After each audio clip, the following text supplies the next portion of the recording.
Music to the noise, yeah, the mess we make. Machine Gun Kelly get caught in the fake. Facts and logic with a twist of chest. Strip it down to truth, yeah, forget the rest. Humor pulls the lies right out of the park. Look beyond the shadows that set the dark. Sparks of laughter fire up the night, bringing clarity where they blur the fight. Cut through the chaos, yeah, the tangled lies. Steve Kelly with a set of clear eyes. Truths and jokes gonna rock this show. Step into light where the real facts glow.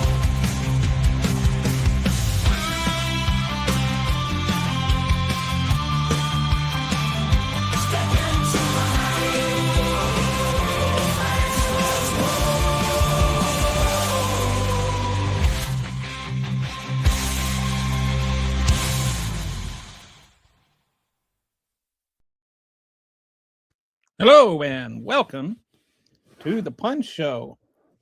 Hope you had a good weekend, although in many ways it was a terrible weekend. There was another mass shooting at Brown. There was the mass shooting in Australia, the anti-Semitic one. Rob Reiner was murdered.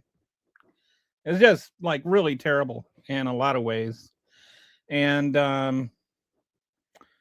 you know, the thing I spent a lot of time yesterday on was I've kind of just had it up to here and then some with anti-gun control arguments. And so I wanted to spend basically today's entire show going over that. I have compiled a list of the dumbest NRA talking points when it comes to gun control. I'm going to go through those one by one. And just before I start diving into that, I just wanted to make mention of one other thing, which is Donald Trump's reaction to Rob Reiner being murdered, which was to blame Reiner for his TDS for making somebody angry enough to shoot him. And, you know, of course, it turns out it wasn't even somebody who did that. But it is interesting that Trump's mind first went there. First of all, like that he would not only accept or, you know, like just automatically jump to the conclusion that the murder was because of him, but to endorse it. Wow. Hi, everybody. Wow, I'm getting a bunch of highs here.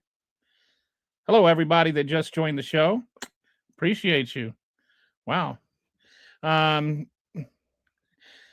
don't usually get greetings from people. I don't know what to do with that. It's like so kind and nice. And I'm usually getting called an idiot without an apostrophe in the or.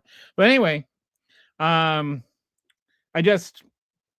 saw that and I just could not believe that he was blaming Reiner for his own murder. And I think no matter who you voted for, no matter what your objective was in voting, that you should condemn that. Like, this would, like, people that were upset that people celebrated Charlie Kirk's murder should also be upset, because this is the same. If you're going to be upset with a college girl for making a TikTok video, you should definitely be upset with the president of the United States for being even more vile. Like, according to Donald Trump's logic, Charlie Kirk invited his own murder with his anti-trans rhetoric and making the transgender girlfriend, the transgender girl's boyfriend, mad enough to shoot him. Like, this is just, and of course it turns out to be nonsense. It's probably Reiner's son and has nothing to do with politics, but that Trump would not only just jump into that notion right away and then like make it somehow like he's the good guy in this deal. It was just disgusting. That is, like, of all the vile things Trump has done, I wouldn't say this is the most vile, but in some ways it's the most just obscene.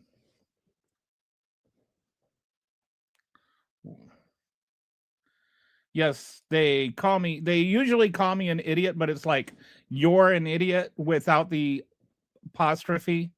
Like they say you're, like the possessive you're, not the contraction you're. Um so yeah, I guess okay, thanks for playing, empty player. So all right. With that said, with all that prefaced, I just wanted to mention that I think that's really, really, really horrible first. But now I want to go into the whole anti gun control arguments and talk about that. The entire notion of gun control back before, like years ago, I was living in Chicago, and I don't know if you remember when there was the shooting in at Northern Illinois.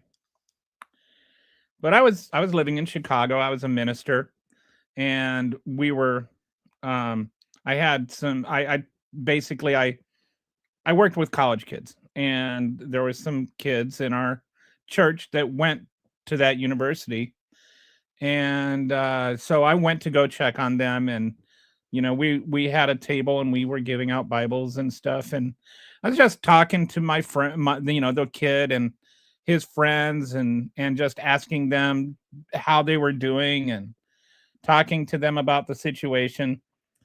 And as I was talking to them, uh, and I just asked, like, what were you doing? What were you thinking? Because, like, what I really wanted to know, right?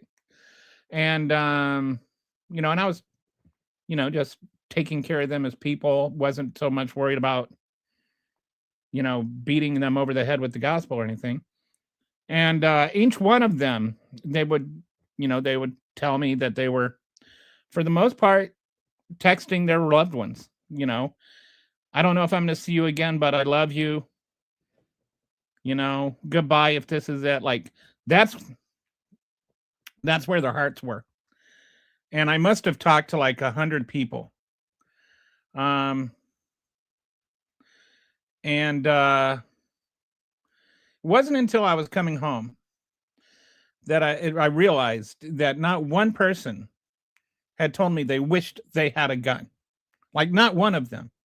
And it wasn't like planned. I wasn't like going for that. I wasn't probing that. I wasn't doing some kind of study. It just occurred to me. And I had been under the impression that this was my one conservative issue, like where I was like, I understand uh we need guns to protect us in case the government overreaches or whatever. And I kind of went along with that. And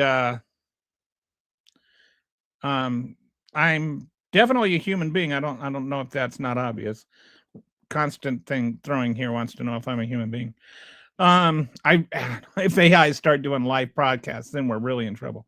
So anyway, I was it just occurred to me, none of them asked for a gun. Like when you're actually in that situation, the thing you're not thinking about is that you want to shoot the guy. The thing you're thinking about is the people you love and whether you're going to see them again. And so it got me to, like just considering what whether this right to have guns to defend yourself against a tyrannical government is sufficient logic to like have kids that are 18, 19 years old cowering under a table in a lunchroom wondering if they're ever going to see their family again. And this was, one of the first shootings. This was before it became like a monthly activity, and there were school shooting drills and stuff like that. And so then I started doing some research into whether or not it was actually true. So I just want to say happy birthday, Nick. Nick Gurr. Um, so, oh, I see. He's that's not his real name. Um, which is, by the way, that's just you're banned from the channel.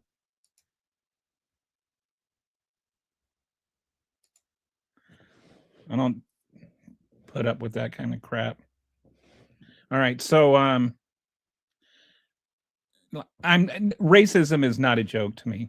Please don't even try with that.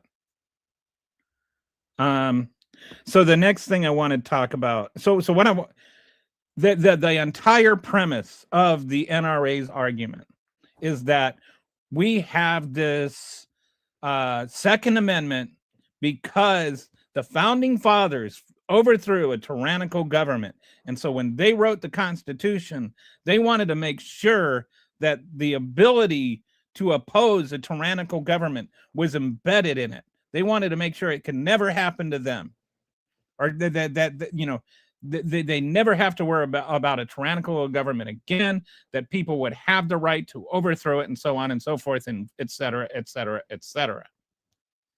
Okay. That is crap. That entire notion is absolute 100%, 180 degrees opposite of what actually happened.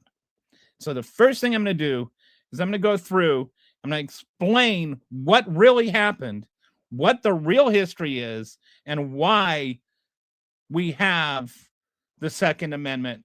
The real reason is actually the opposite of what they say. Okay, so I made this dashboard. I'm going to go through a lot of arguments here, all right? So if you have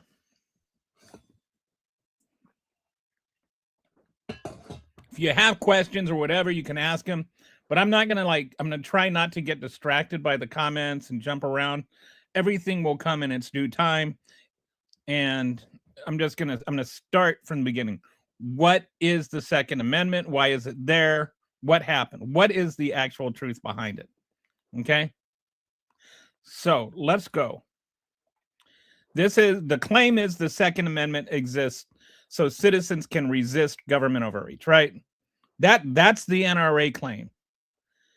The mythology is the founders fought a revolution against tyrannical taxation, so they wrote the Second Amendment to protect future revolutions. Crushing irony, here's what happened, okay? The Constitution was not actually written in response to the revolution. The Articles of Confederation were. Then the Articles of Confederation failed, and the Constitution was written as a response to the Articles of Confederation failing. And that's the thing, the NRA, this whole Articles of Confederation part is that part that the NRA likes to just leapfrog over. And that is an extremely significant part. Because what happened is in Massachusetts, there was a governor named Bowdoin, and he was taxing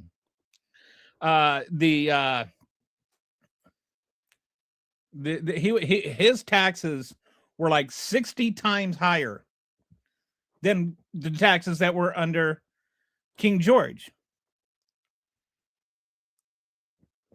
And like one of the quotes, if tyranny had come once in the form of a British tax collector, it now came in the guise of sheriffs and lawyers enforcing writs of foreclosure. Like people were going out of business, they were losing their farms. The tax was so high they couldn't even pay for it. It was a third of their income. So they did what rebels do. They rebelled. They had an insurrection. And here's what happened. They call it, this was called the Shays Rebellion. It was under a guy named Shay led it. And farmers angry about taxes, they took up arms against Massachusetts. The federal government then, under the Articles of Confederation, couldn't stop it. It was too weak and it had no militia powers. There was no military means by which the federal government could stop it. There was no militia. right? And I say militia very deliberately. There was no militia, and so it failed. And then eventually there was enough money owed, or enough money got put into private militias that they were able to suppress the rebellion. But then after that, they had a constitutional convention. That's when they said, oh, this federal government, this Articles of Confederation isn't working. We need to rethink how we're doing this government thing. Because here's the deal. Did you know this? That the people, that the revolution wasn't free, right? The country had to pay for the revolution. And the people that paid for the revolution, we call them the founding fathers. The people that we owed money to were the people that came up with the government. And they came up with the government in this thing called the Philadelphia Delegation.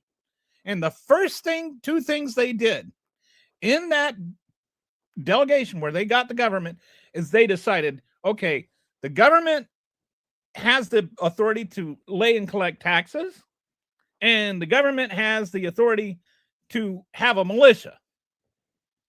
All right, to make sure that those taxes get paid. And the people that were owed the money were making sure they got paid back. That's why we have a constitution. It's the founding fathers wanted to make sure they were going to get repaid. Did you know that? Now, there were some ideals in there, and there were some principles in there that were good and noble. And there was also a lot of stuff that wasn't good and noble. But the general reason, the entire reason that we have a constitution is the government realized it needed to be able to put down rebellions. Not to be able to have them, to be able to put them down. Shays' Rebellion is the reason we have a constitution. All right. So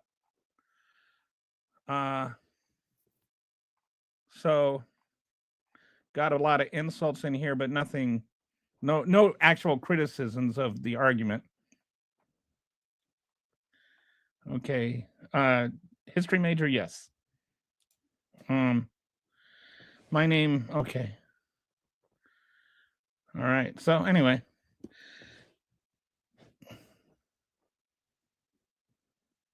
Interesting. So looks like almost all the Twitter or all the YouTube people left. So anyway, the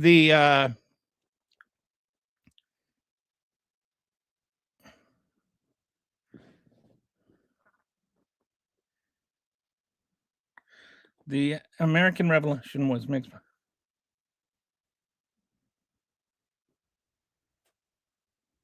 Yes, there was some foreign loans like France, and the private wealth was mostly by the people we now call the founding fathers, and they were the ones whom the Philadelphia delegation was. All right, so they got together, they decided we got to get our taxes paid back.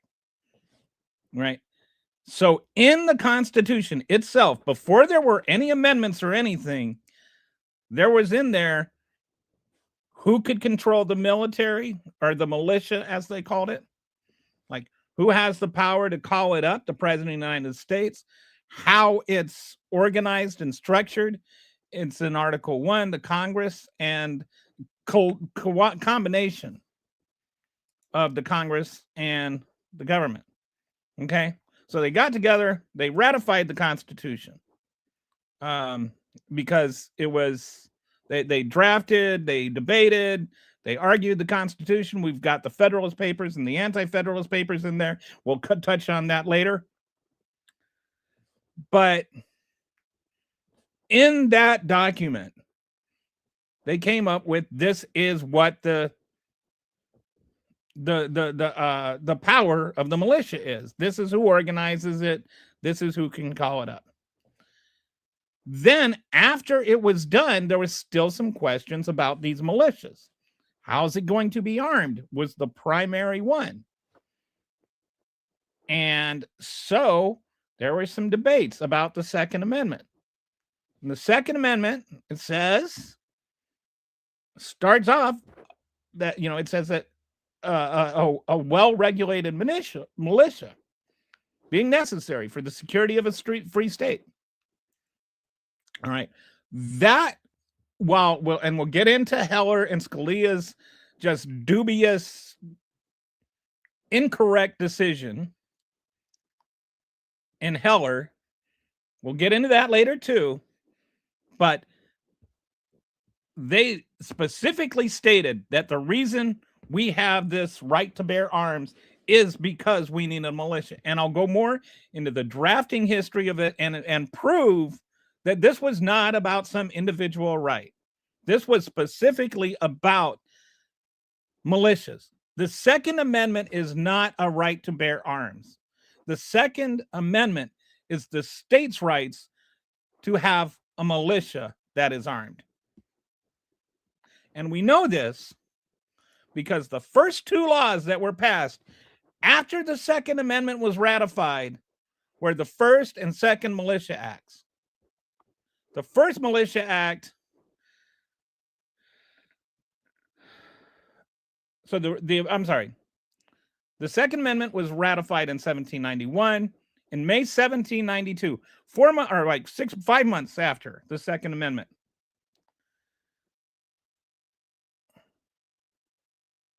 was ratified, we passed the Militia Act, the First and Second Militia Acts.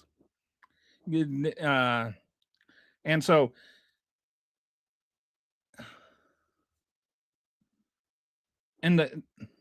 this is what authorized in legislation the ability for the president to call up the militia when needed. And it wasn't that long later. This is not all hypothetical. In 1794, there was another rebellion called the Whiskey Rebellion. And in the Whiskey Rebellion, I forgot about this. The people that, okay, so, all right, never mind. All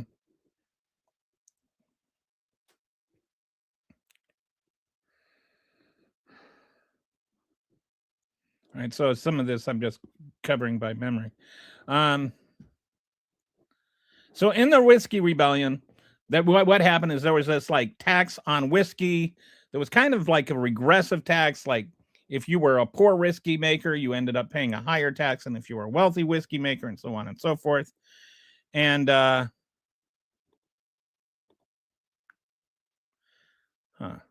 on, let me unmess up this.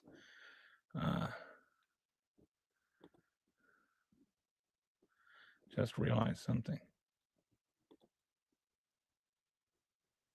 No, okay. There, that's what I'm looking for. So the Whiskey Rebellion was another thing where it was like the taxes were not popular, and so there was a rebellion, and nobody likes having their whiskey taxed. Okay, I'm wrong about that. Okay. You said things and I'm wrong about that, but I'm not wrong about that, and the things you're saying are wrong. And it's not really relevant because, again, actions speak louder than words. When the Whiskey Rebellion happened, the person that led the militia to shut down what is going on with this? I'm sorry, I don't understand what's going on here. Trying to figure out why this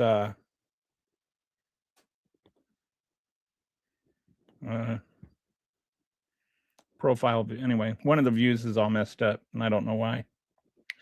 But I might as well just try to fix this. All right.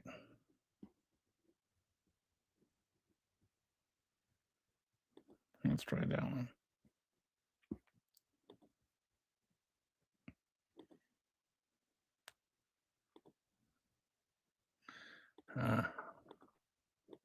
think that's as good as it's going to get.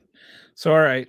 Well, maybe just this. I do not know what happened here. So, George Washington led the rebellion that shut down the Whiskey Rebellion. The founding fathers put down an insurrection. Do you get me? George Washington himself put down an insurrection that was over taxes, the same thing that the founding fathers fought the revolution over, and taxation without representation. But the taxes that they were rebelling over were even higher than the taxes that we fought the revolution over.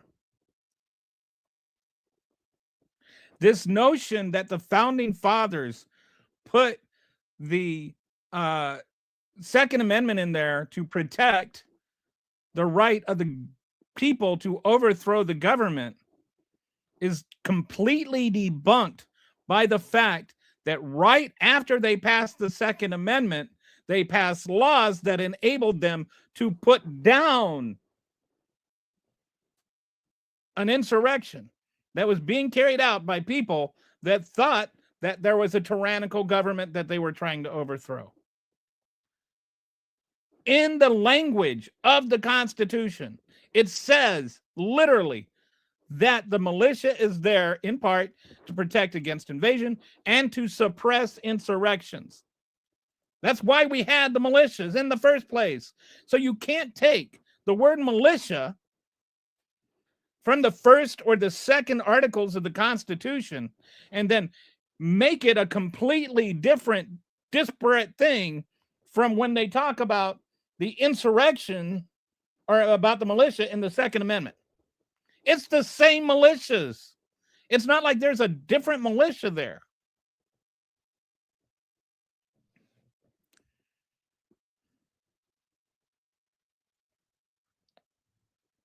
You can't have it that way. The militia in the Second Amendment is the point of the Second Amendment. And the point of the militia in the Constitution is to put down insurrections.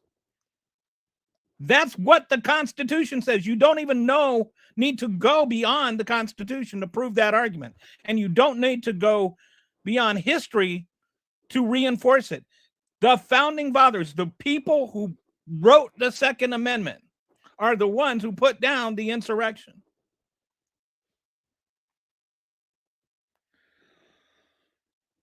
All right. At least I did have one person engage with me on the content, even if what they're saying is wrong. And this whole idea, like printing money and stuff, like that's just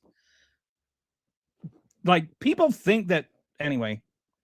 No, I mean, I don't even know why people say things like this sometimes. No, the Congress did not print vast amounts of money, of paper money.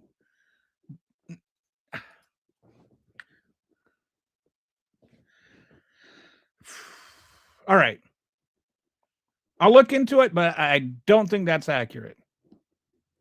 But it's also not relevant. The point is that the founding fathers are the ones who put down insurrections using the Second Amendment. All right. So let's go back to the dashboard.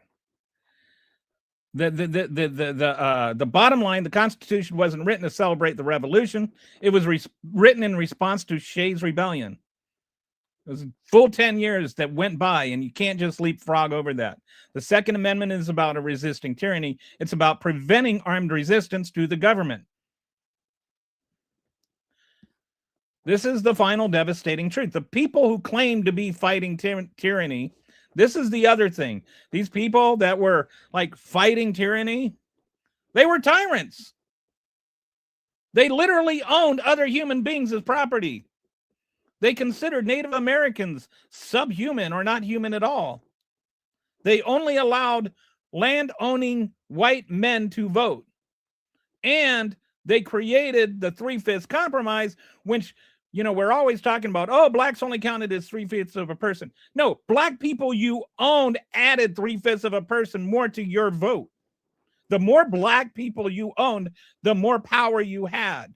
Didn't do anything. The black people didn't count as any part of a person as far as the black person goes. It just meant the more people you owned, the more voting power you had. These were tyrants. And so this notion that the Second Amendment was to protect us against tyranny, no, it wasn't. Tell that to the slaves that died. They were owned. They were owned by tyrants. They were not allowed guns. Why do you think they weren't allowed guns? How long do you think they would have been slaves if they were allowed to have guns?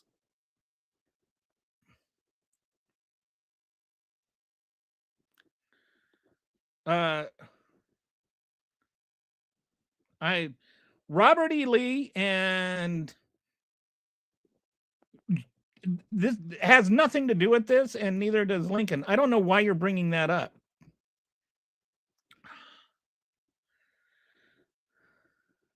Confederacy equals yes, the Democrat Party in the 1800s. Yes. We're not talking about Democrats. We're talking about gun control. Please stay focused. So, this entire notion that the Second Amendment was written to protect your rights to overthrow a tyrannical government is not at all right. The Second Amendment was written so that a tyrannical government can put down your little tiny insurrection. All right, let's move on to the next point. Okay, the next thing is like that the founders would have been against gun control. All right, the founders practiced gun control.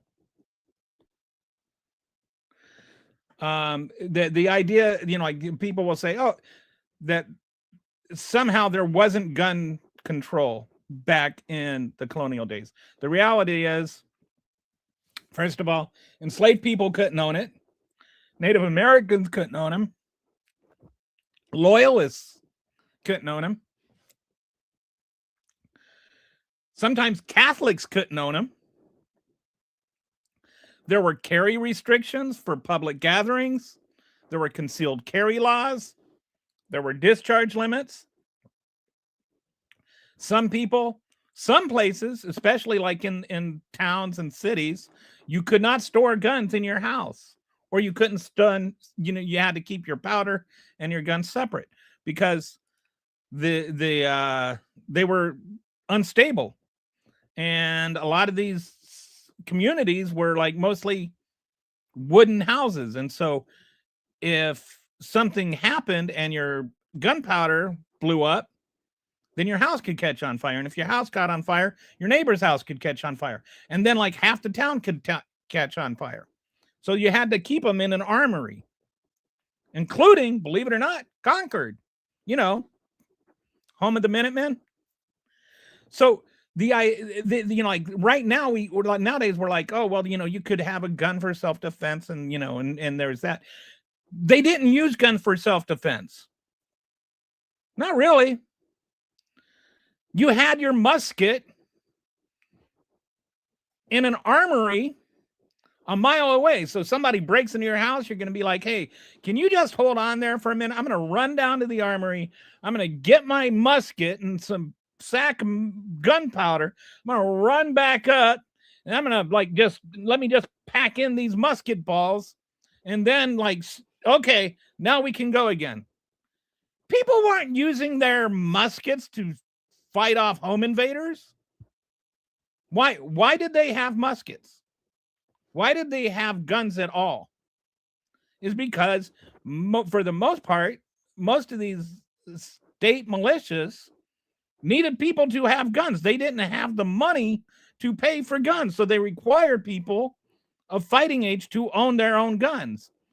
And there's like a lot of interesting stuff you can read about like people that didn't maintain their guns and whether or not they really followed these laws and stuff. But the real gun control controversy over there wasn't about gun control. It's about whether or not, like, the people that were supposed to have guns so they could serve in the militia when they needed to actually had guns that were serviceable. I was actually, if you look at some of the debate that was going into the Second Amendment, that was why it was there. And I also find an interesting corollary to this whole argument is if it's really about the right to own a gun if you want to, wouldn't gun requirement laws contradict that right? Like, if you have the right to determine if you own a gun, wouldn't the right to not own a gun also be covered by the same thing? But there were all these laws that you had to own a gun. So that is a self-contradictory argument already. There were all kinds of laws that you had to own a gun. There were laws about where you could carry guns. There were laws about where you could store guns. There were laws about who could own guns. And this was the laws the founding fathers used. I mean, they weren't federal laws, they were state, they were local laws. But these are the laws that we are challenging in courts. So don't tell me that the founding fathers were against gun control because they practiced gun control.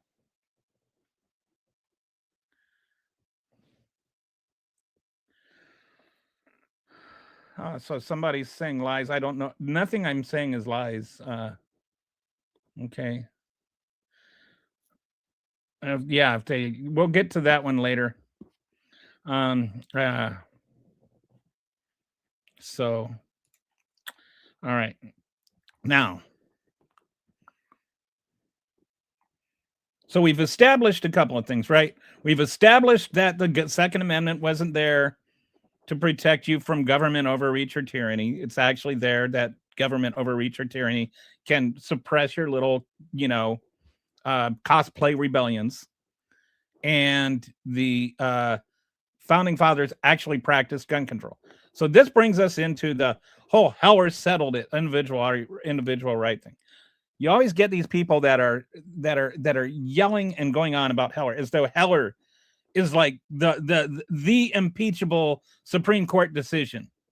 Like the people that argued that Roe versus Wade was wrong and fought for decades to overturn it until they finally, literally bought a Supreme Court that overturned it. But Heller is like the unimpeachable, the single most ironclad Supreme Court decision in history, even though Scalia was just absolutely ignoring actual history and just completely wrong in the decision. But basically, it comes down to him dismissing the militia clause. And to justify this, and I've seen this so many times, people compare the Second Amendment to a well-balanced breakfast. They'll say, a well-balanced breakfast being necessary for a healthy diet, the rights of the people to eat food shall not be infringed. And they're comparing the well-balanced breakfast to the well-regulated militia. This is why I go back. There, in the first and second articles of the Constitution, it very specifically lays out what regulated means. A well-regulated militia means that there is an external force operating on that militia. There's not an external force operating on your ballot, on your diet, on your breakfast. It's not like there is this other thing that's determining what is in your breakfast. The government is what regulates the militia. And it says things specifically. Who appoints the officers? Did Congress appoint your little cosplay militia? No? Okay, then you're not what the Constitution means with a militia. The militia is governed by the combination of the president, the Congress, and the state governor. It's in the Constitution. You can look it up. Just go get a copy of the Constitution and then just like do a control F and search the word militia. Save you, like make it as easy as possible for you. Just read what the actual Constitution says about the militia. Everybody wants to just make it seem like the word militia only appears in the Second Amendment. The Second Amendment is about the militia. The Second Amendment is not about guns.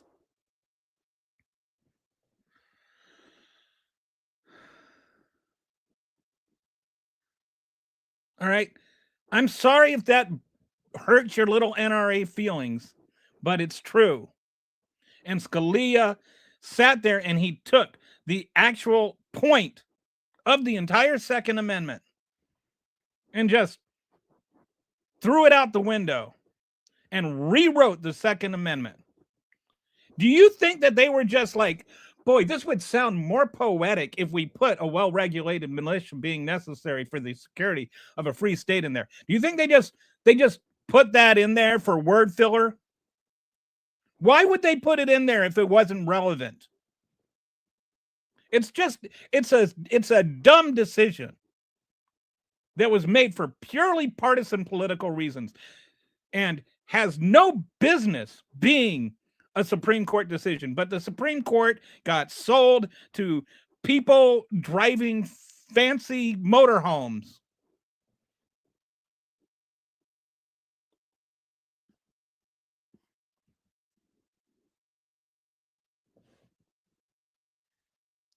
Okay. So here's the claim. Oh, Madison's draft shows individual right. All right. And so people will say that, like the individual right is inferred from previous drafts of the Constitution, right? Here's the drafting history. In Pennsylvania, the Constitution, it says the right to bear arms for defense of themselves and the state. And Madison's initial draft had that kind of language in it. But the House, they moved the militia to the front on purpose. And they still had the individual part in it. Then the Senate finale version said they removed the individual exemptions and kept only the militia framework. So the point is that the draft history shows not that the individual right was included, but it was excluded.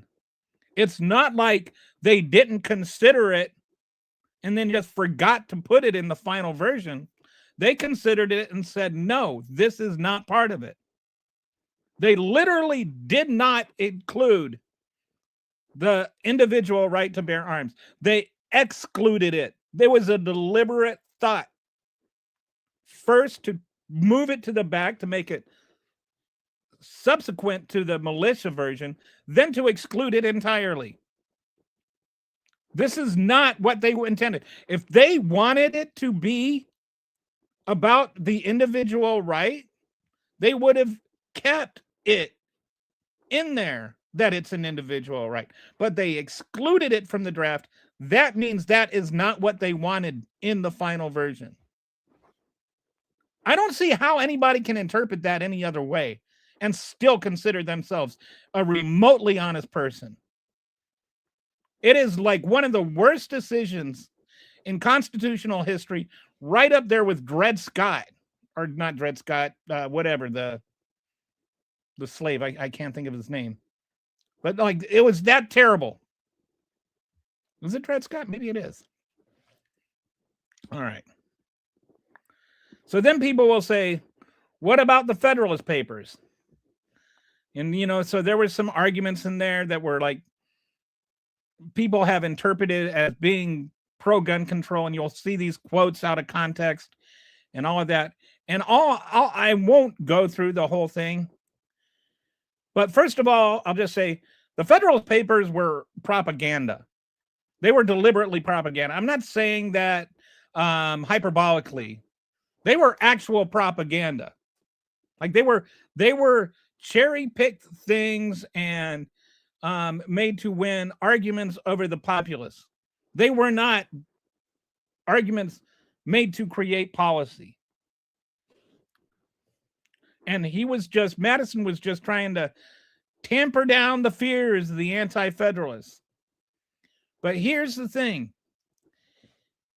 What they said and what they did are very different.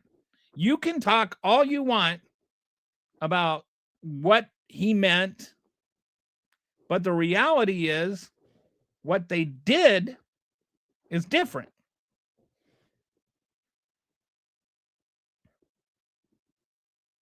The Federalists, the fact they put down the Whiskey Rebellion, again, they put down the Whiskey Rebellion. They literally led the militia using the Second Amendment to arm it to put down an insurrection, i.e., a group of people that felt like the government was being tyrannical and trying to overthrow it. So the founding fathers themselves, their own actions, debunk your interpretation of the Federalist Papers. What people say and what people do are not always consistent. And when they're inconsistent, look at what they do, not at what they said.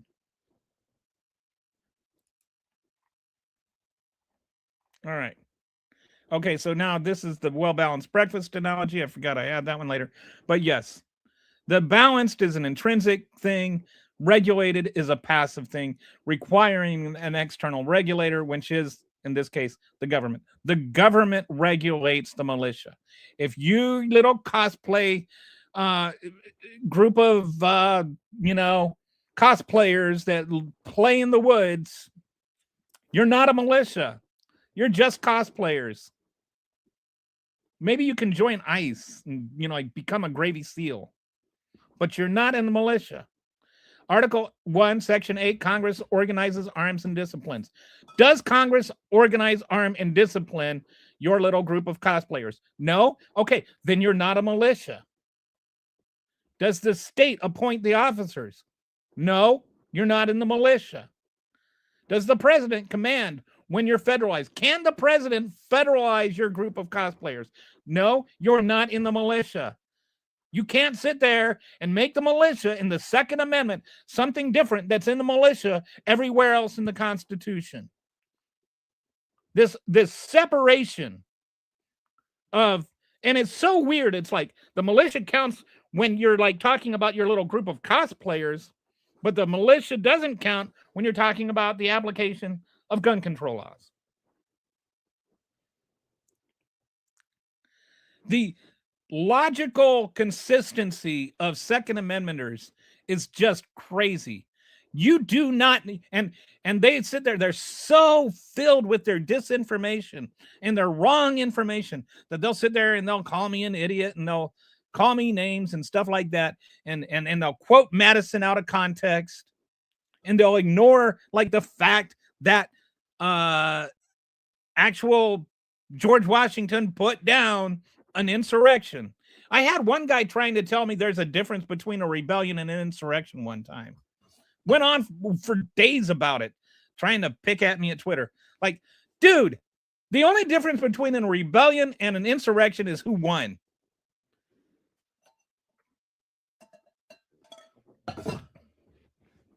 If you win, it's if you win, it's a rebellion. If you lose, it's an insurrection. Okay. All right. So that's like, I think that covers the whole historical framework by which we understand the Second Amendment. There is no reason at all that we cannot have gun control laws.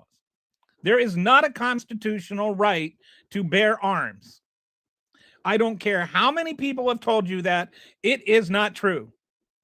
Now, fundamentally, do I disagree with people being able to arm themselves, or to be able to go hunting or to arm themselves against gun control? I have no objection to that.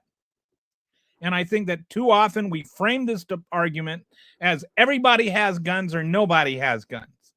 I think that there is this like massive room for nuance here. There is room for looking at people and determining who should have guns and what kind of guns they should be allowed to have. I think that probably 90% of the country agrees with that statement. Now, exactly what those conditions are, there may be more disagreement on, but I don't think that most people think that absolutely nobody should ever be allowed to own a gun. There are some, I'm not saying there aren't any. There are some people that think that no matter if you're, even if you're a terrorist that wants to walk into Walmart and get a gun right now, along with two 100 round magazines and 10,000 rounds of ammo, and, you know, just so they can shoot up the store, that's their right.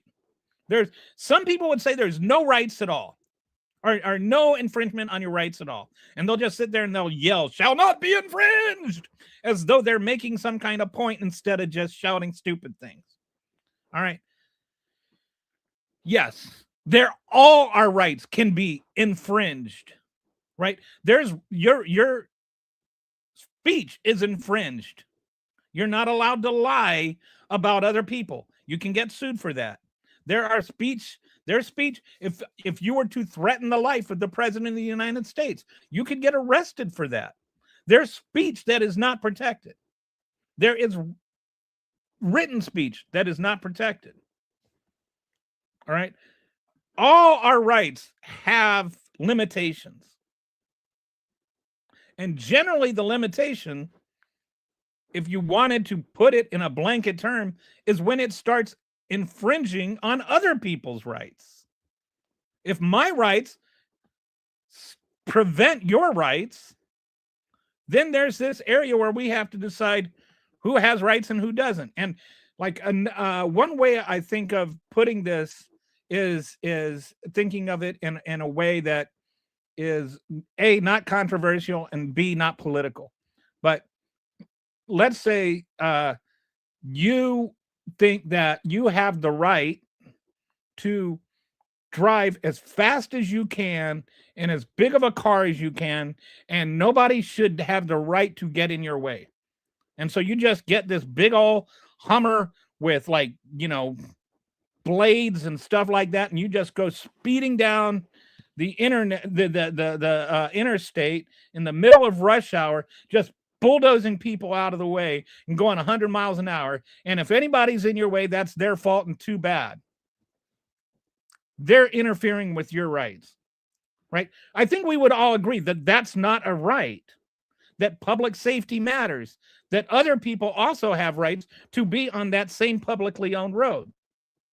Right? There's limitations to the right to, like, be on the road. You have to have a driver's license. You have to have a registered vehicle. Like, all of these things are limitations on your rights. You just don't think of them as limitations.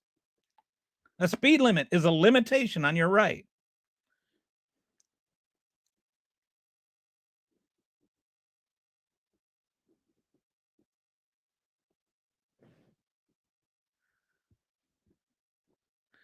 That was weird. Anyway, sorry, I'm just looking at some of these context and comments, and just people saying some weird things that I don't even understand where they're getting it. Like somebody saying, you screamed at Alex Jones for the same BS. I don't know what conspiracy I'm talking about, but anyway, I'm not like denying anything happened. I have no idea. Unless are you talking to somebody in the comment section? I don't know. So, and I've never been accused of looking like Alex Jones.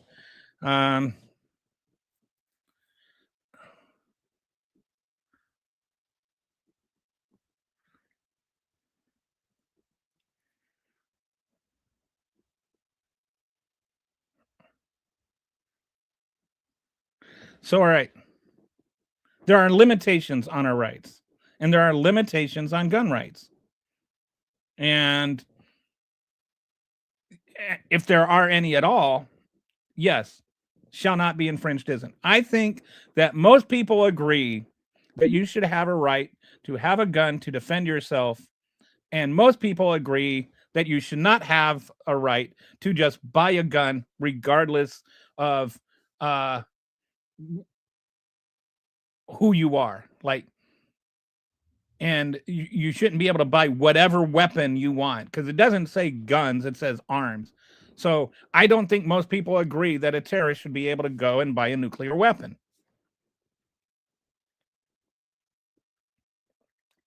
There is a middle in all of that.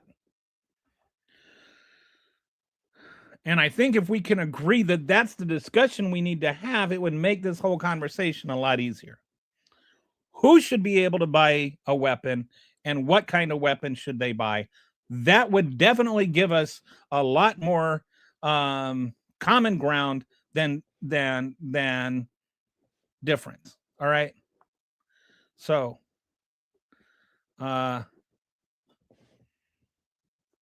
let's talk about this in terms of gun control, not gun exclusion.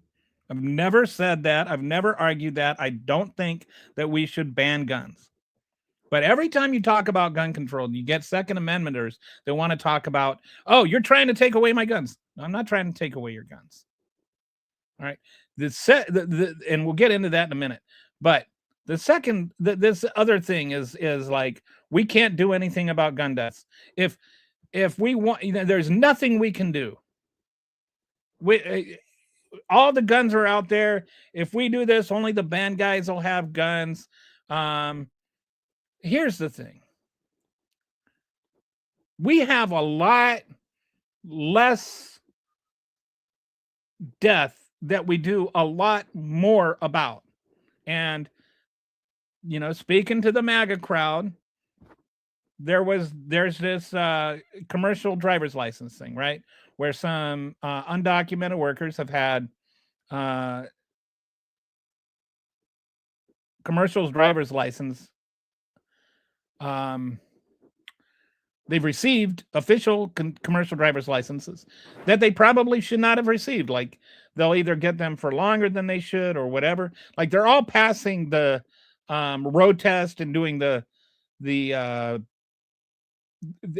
passing all the safety requirements, but they're getting licenses in spite of not having the residency requirements. And there have been like 5 people have died as a result of that. And because those 5 people have died, we're going through and we're doing like all of this. We're auditing all these different states. We're threatening states that don't do things. We're ready to strip people of their highway funding. All kinds of we. And I'm not saying we shouldn't be doing all that. I'm not saying we should be. I'm not making a comment about whether or not we should be. What I'm saying is, you're ready to do that over 5 deaths, but you're not willing to do that over 50,000 deaths. We had a guy take off his, try to bomb an airplane 25 years ago by hiding a bomb in his shoes. So for the next 25 years, I think they just changed that. For 25 years, we all took off our shoes every time we got on an airplane. How many millions and billions of people took off their shoes because one guy tried to hide a bomb in his shoe? And back in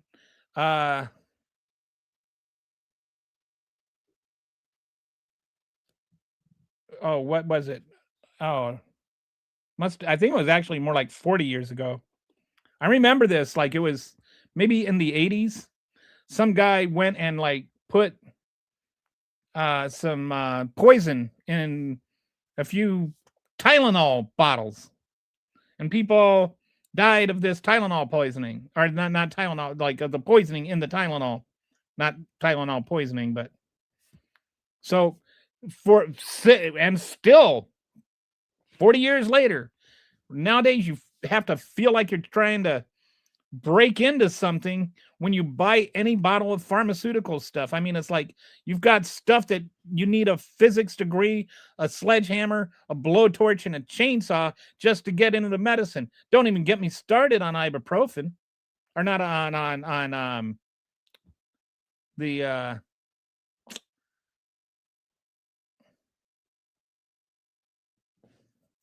what is it called? For when you got diarrhea.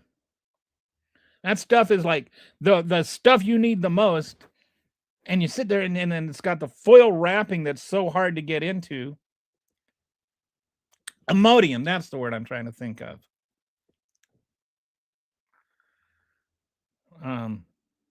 Anyway, I don't know what Timothy, I don't have any, sorry.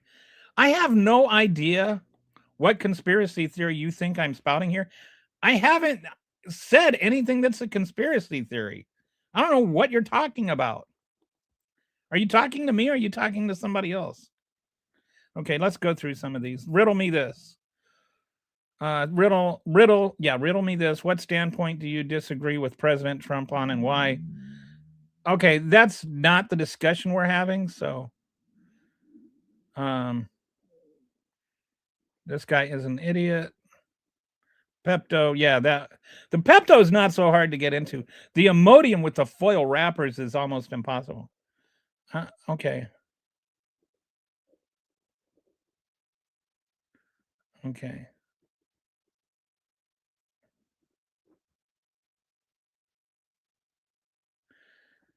Okay. Are you that man a mango? Okay. Are you talking to me? I am definitely not a Trump supporter. If you're talking to me, or are Timothy and Mango, are you two arguing with each other? Maybe that's it. Maybe that's why I don't know what's going on. Anyone with an ID and no violent felony convictions, just like it already is. Somebody's actually talking about the topic. Thank you, Kyle, for actually being on topic.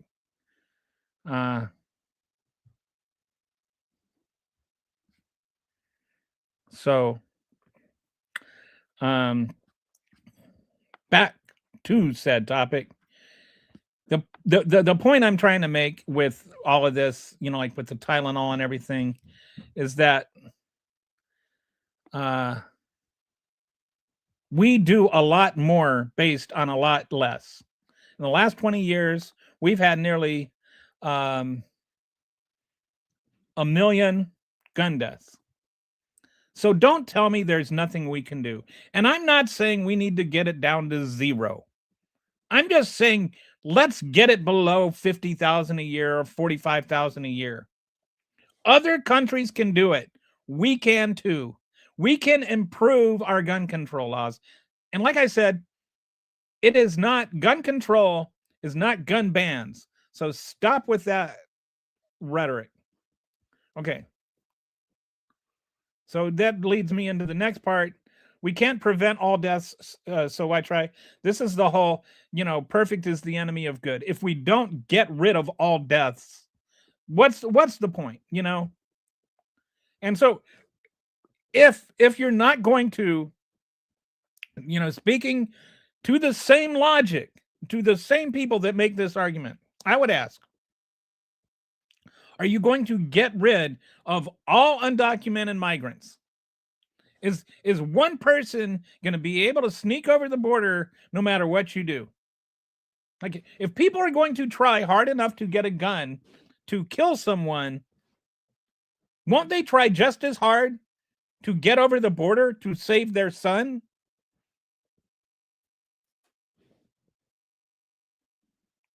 Why do you think that migrants coming over the border are going to try any less hard than somebody trying to carry out a mass shooting?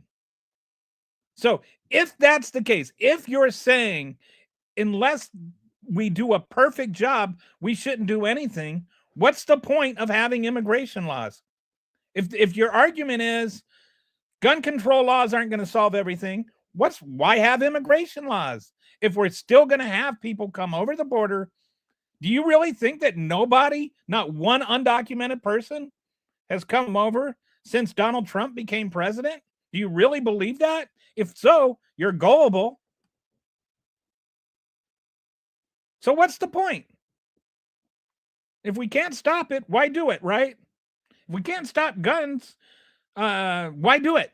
And you're like, oh, well, only criminals will have them. Well, if you stop immigration, if you stop legal immigration, only the criminals will immigrate.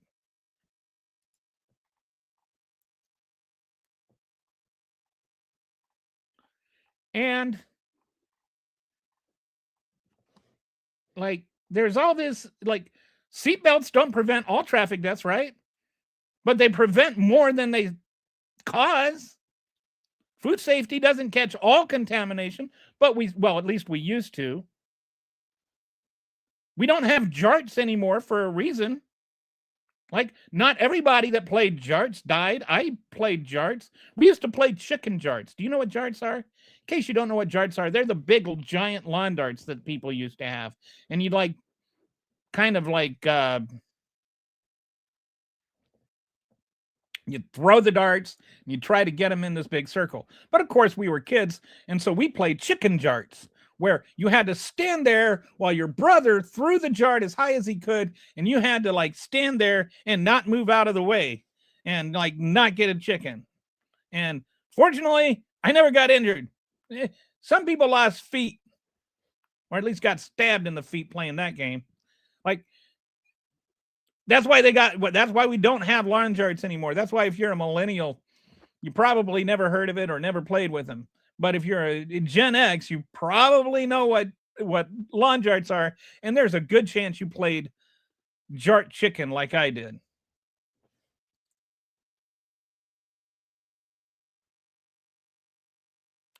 Okay, so if you stop immigration, then only criminals will immigrate. Brother, that makes no sense. If they are illegal, they are already criminals. Okay, you can say the same thing about if you make guns illegal, then all the criminals that will only criminals will own guns, right? Like, the logic is the same. Like, stop trying to make it out like gun control needs to be different than everything else. Okay, Bud, taking away guns from... Nobody's talking about taking away guns from law-abiding citizens. Like, I literally prefaced this for like 10 minutes. I talked about how I am absolutely not about taking away guns. And then I said, so please don't go into taking away guns. This is the argument I'm trying to avoid. It is not about... And so you say, taking away guns from law-abiding citizens is common behavior. So you agree with your statement that people who aren't law-abiding citizens should not have guns, which means you believe in gun control. I literally said, you should be able to have a gun to defend yourself. Understand what I am saying. I am not arguing that nobody should be able to have guns. I am arguing that gun control is a discussion about who can have guns. Okay. Exactly, Mr. West. This is the point. We are talking about gun control laws. This is where we need to have the discussion.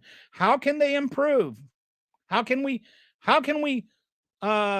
distill them down to make sure that the people who don't have guns don't have them, and the people that want to have them and aren't a danger can still have them? That is the discussion. How can we improve our gun control laws? It's not about whether or not we have them. It's about which ones we have and how they can be better. This is the real conversation we need to have, instead of just making it about stop trying to take away my guns. All right. I'm not yelling into the abyss. I am trying to talk to you. Understand the words I am saying. What is it? the words that are coming out of my mouth. Like, I'm talking about these things for a reason. You are not actually listening. If I am yelling into a void, the void is inside your hollow skull where my voice is echoing around because you are not absorbing the thoughts that I am saying. Okay, it's funny. Okay. All right. So, friendly reminder that we are one soul split into 8 billion parts. Any damage? Okay.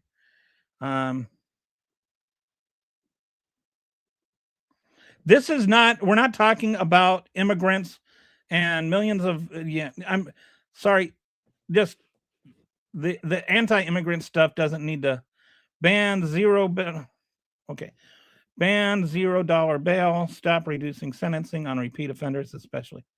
I don't know what that has to do with gun control. Can we keep the topic to gun control? There's plenty of things we can talk about. Let's keep it to gun control. All right.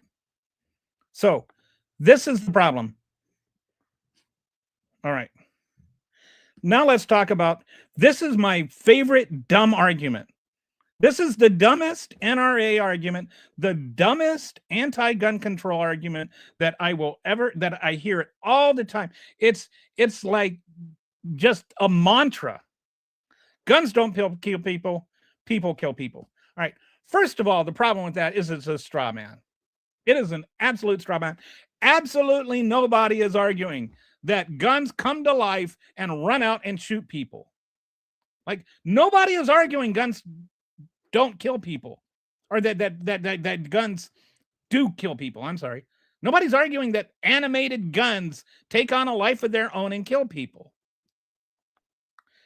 But the funny part about this is people kill people. Like, they are admitting that people kill people. And so tacitly, they are accepting that people are using guns to kill people, right? Yes, people kill people in other ways too. We, as a nation, have a higher murder rate than every other Western civilization, or at least every other, like of the, whatever they call it, the wealthy nations. We have by far the highest murder rate because we have by far the most guns. We have, I don't know if you know this, we have 48% of the privately owned guns in the entire world. And of that 48%, or 46%, I'm sorry, of the privately owned guns in the entire world, of that 46%, 23%, or half of the 46%, owns, or I'm sorry, let me phrase this a different way. Of those, of the 48 million, I think it's 3% of Americans own 23% of the world population, or the privately owned guns in the world. 3% of America's population, they're called super gun owners that own 8 guns or more, own nearly a quarter of all the privately owned guns in the world. We have more access to guns than anybody else in the world, and we have the easiest access to guns of any Western nation, and we have the highest murder rate of any Western nation. Don't you think those things might be connected? Like, maybe we've swung too far in the wrong direction. Maybe we've made it too easy to get weapons that are too dangerous. And I'm not just talking about mass shootings. We have 45,000 people killed a year. Maybe we need to look at what our gun control laws are. You've got a president ready to start a war on fentanyl deaths, which is people overdose. Like, there's 75,000 people that overdose. People don't just overdose on fentanyl. And we're ready to go to like war, a made-up war with other countries over just a few deaths in a few years, relatively. We've had 1 million people die just in the last 20 years. And you're like, oh, well, that's okay. I've got a Second Amendment right. I'm not begrudging anybody who's not murdering people's right to have guns. I'm begrudging the fact that we can't keep the guns out of the people who want to murder people. And that we don't have a strict enough enforcement measure to maintain that nationally. We need to improve our gun control laws. I am not saying ban guns. I am saying there is clearly something broken, and we clearly need to examine what we're doing because we are clearly not doing it right. Let's just stop with all the partisan rhetoric. This is not a Democrat versus Republican thing. We have there lots of Democrats own guns, and lots of Republicans choose not to. You don't have to own a gun, and you shouldn't have to own a gun in order to not be murdered. And you shouldn't have to murder people in order to not be murdered. I don't want to be put in a position where I have to like pull out my gun and shoot somebody, or I'm going to get shot. Like, let's be flexible in our thinking and think, how about we just focus on keeping guns out of the hands of the dangerous people? And stop with all this, well, if you take away everybody's guns, only the dangerous people will have them. No. The whole point of gun control is that people kill people. And so let's take the guns away from the people that kill people. That is what gun control is all about. That's why that whole guns don't kill people do. Kill people. Like, that's stupid. It's the opposite of what you're thinking it means. If people kill people, why are you giving the people that kill people guns? Okay, so somebody says, okay, how? I agree. I agree that the discussion should be about how. And I think that's like a very nuanced discussion. And I think that we need to start having that nationally. And I have ideas on what that should be. I don't have anything prepared for this show. And I'd have to do more research on that. But let's just, right now, I just want to talk about whether we need to refine our laws, whether we need to have better gun control laws. I think that we need to do things like close loopholes in background checks. I think we need to do things like not have such disparity between states, so that, like in Chicago, I think it's like 30% of the guns that are used in murders in Chicago are bought in Indiana, because Indiana has so much strict, so much looser gun control laws. And I like none of the guns that are bought in Chicago or used in Chicago are bought in Chicago because Chicago has really strict gun control laws. You can't buy a gun in Chicago, but they're used in Chicago. But it's people have cars, and you get gun rights act or anti-gun rights activists and the NRA folks that sit there and go, "Oh, see, it doesn't work in Chicago," as though people are like stationary. And yes, some people are not legally allowed to own a gun. So how do we make the laws and improve laws so that people who aren't allowed guns don't actually have them? And not everybody that shoots somebody is not allowed to own a gun. So let's look into that too.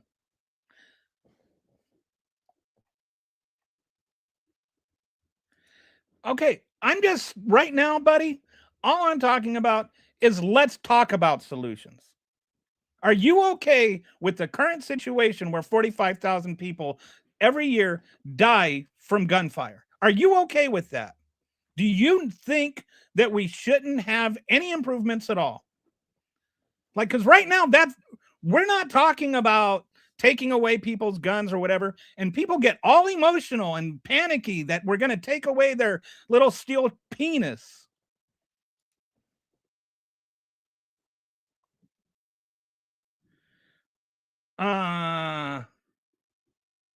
It's not entirely accurate. I think like New Hampshire is pretty New Hampshire is kind of different. Not all not all blue states have loose gun laws, and I don't think I think generally speaking, yes, red states have looser gun laws, but I'm talking about let's have a national program. Let's have a federal program where things are harder for people to get guns, and also the types of guns they have. And I'm not just talking about ARs or something like that. Like there are guns and there are things that are features in guns that are designed for killing lots of people. They aren't designed for defending yourself or shooting deer. I've been to Indiana. Yes, we already have federal background checks, and they're not working. Like there's too many easy ways to buy guns without getting a federal background check. So let's look at that. Let's find a way where people can buy a secondhand gun and still have to clear a federal background check. Like, one idea I have is that you have to like have everybody that wants to buy a gun, just independent of buying a gun, gets like a gun purchaser's ID. And if you want to go buy a secondhand gun, you have to show the person that's selling the gun your ID, and then they have to check that against, they just enter in the number and they confirm that you're cleared to buy a gun still, in case, like a court order terminated it. But right now we have all kinds of problems with the background checks. The Congress hasn't funded, hasn't given enough funding for us to keep up on the number of background checks we need to do. So a lot of times people end up clearing the background checks that shouldn't. There are, I think, what is it? There's a lot of people that actually do fail the background check. So a lot of guns are prevented by the background checks, but a lot of people get through it too. Like, can we have the conversation honestly? Like, really, this is what bothers me about the whole gun control conversation, is people don't want to have a conversation. They want to have an argument. And the people that are most polarized on it want to have the fiercest arguments. This guy gets triggered easily. Watch out, people. He's okay. Indiana is close enough. Indiana is like literally over a bridge from Chicago. We can own. Yes. You are stupid. Okay, well, at least you had tried to avoid the apostrophe. The fact is the status quo isn't working, and it's not. We need to find ways to improve. 45,000 people a year dying are too many. If you're worried about fentanyl deaths, if you're worried about CDL deaths, if you're worried about people being murdered by immigrants, then be worried about guns. Like, we can do better. Why is that such a hard thing to grasp? Why does that have to be a thing we argue over? Why does that have to be a thing where we insult you? I don't want you murdered. I don't want people murdered. I didn't want Charlie Kirk murdered. And I don't want Ron Reiner murdered.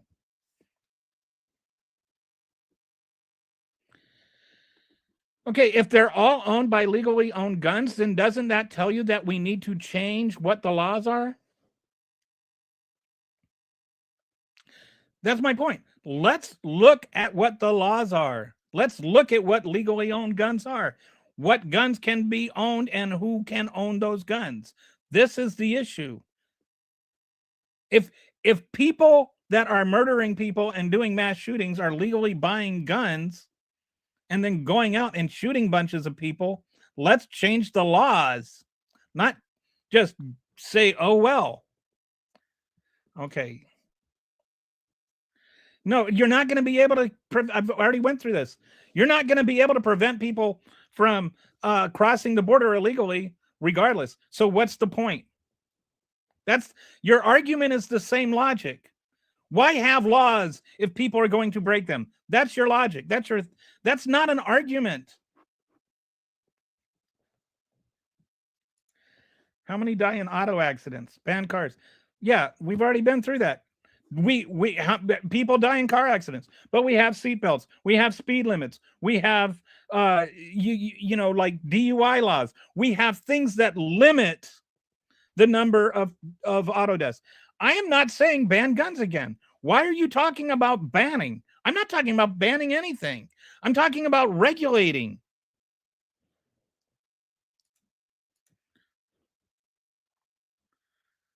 Okay, yeah. I don't think that Jesus had guns. Okay, yeah, dumb Van Ox. Yes. All right. Okay.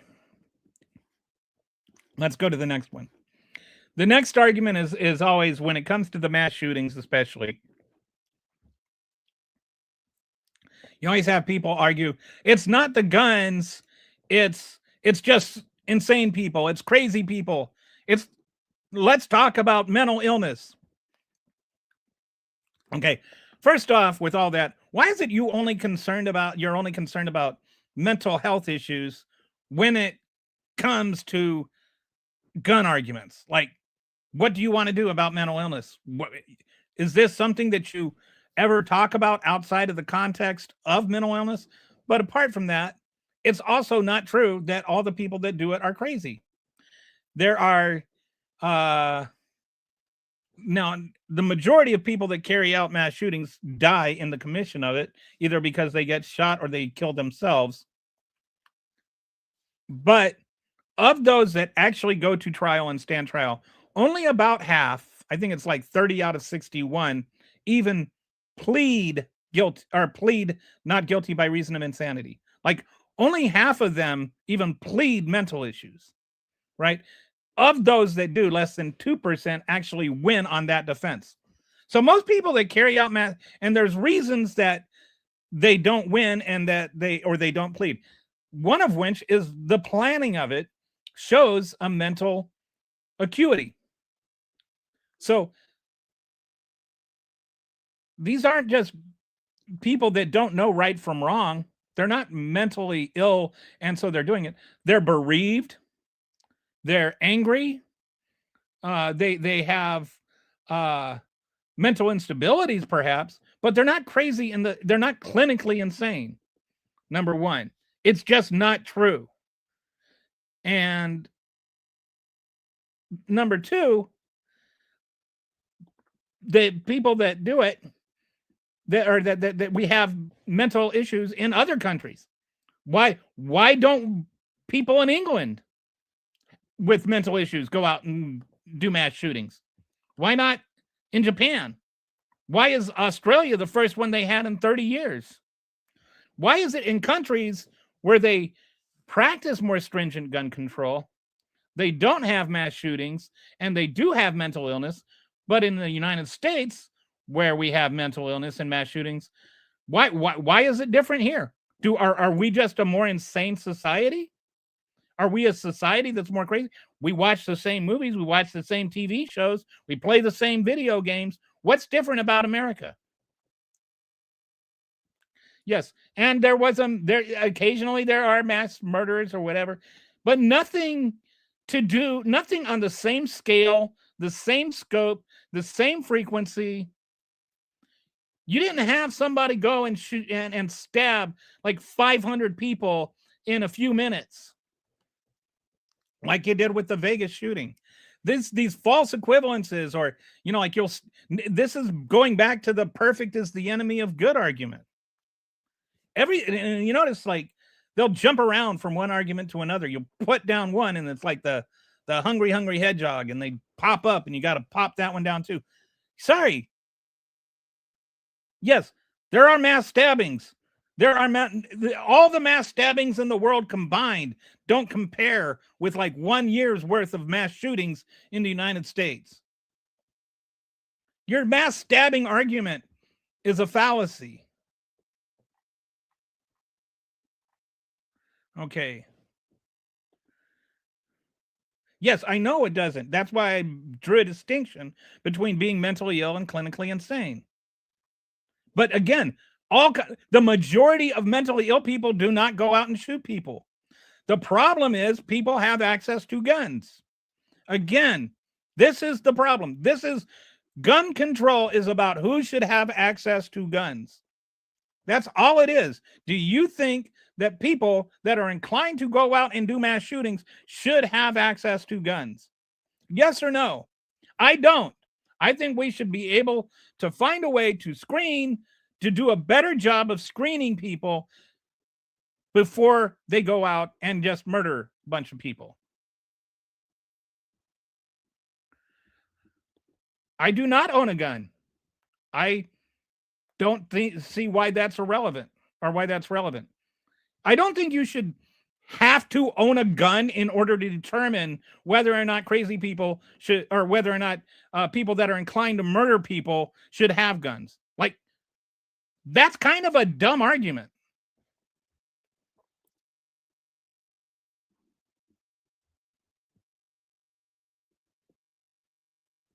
I asked that's how many people did the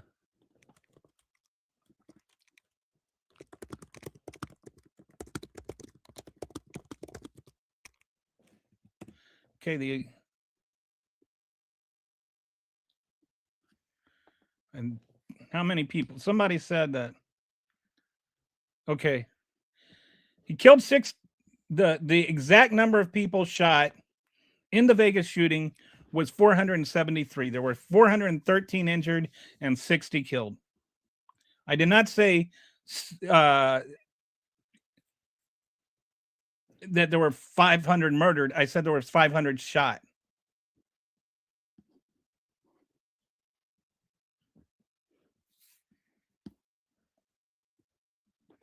Okay, buddy, you're yapping and you're just okay. You're not listening if that's the case. Like, answer the question. Do you think that anybody should be restricted from owning guns?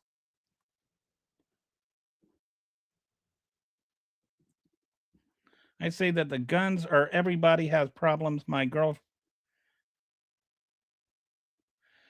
I can say the guns are everybody has problems.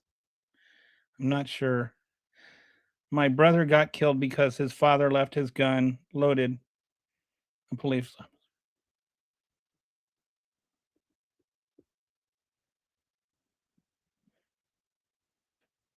I'm not sure what that means. Isn't your brother's father your father? Or is it like your stepbrother?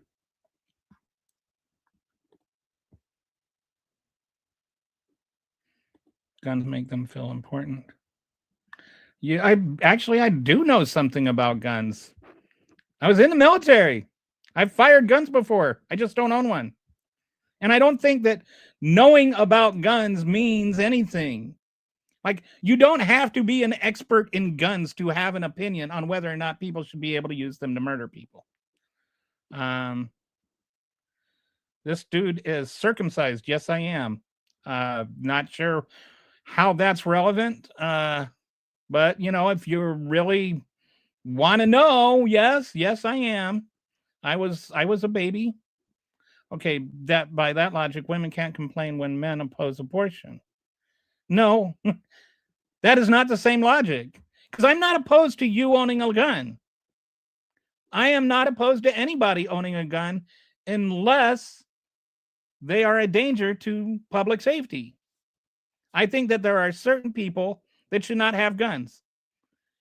I have no idea where you got that men should be able to determine whether or not women have a right to an abortion, because I think that people that are I don't think convicted felons should have guns. Do you think that violent criminals should have guns? Do you think that terrorists should have guns?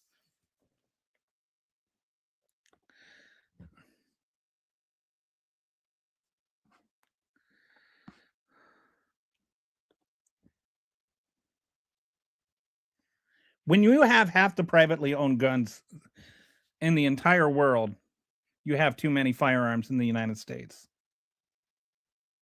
But saying there is no way to stop, again, this goes into unless you have a perfect solution, you can't do anything at all. That's just a fallacious argument. Okay. You can go back and review the first 30 minutes of this podcast. The Second Amendment is not what you think it is. The Second Amendment is not a reason that we can't control who has guns and who doesn't. Even Heller acknowledges that. And Heller has its own problems. How do you determine is a person is a danger to public safety before they? That's a good question, and this is like this is. I think you meant this to be like rhetorical, but actually I think it's a good question. How can we? What can we do to improve? What can we do to actually analyze? Is there something we can do? Like, like, what about red flag laws?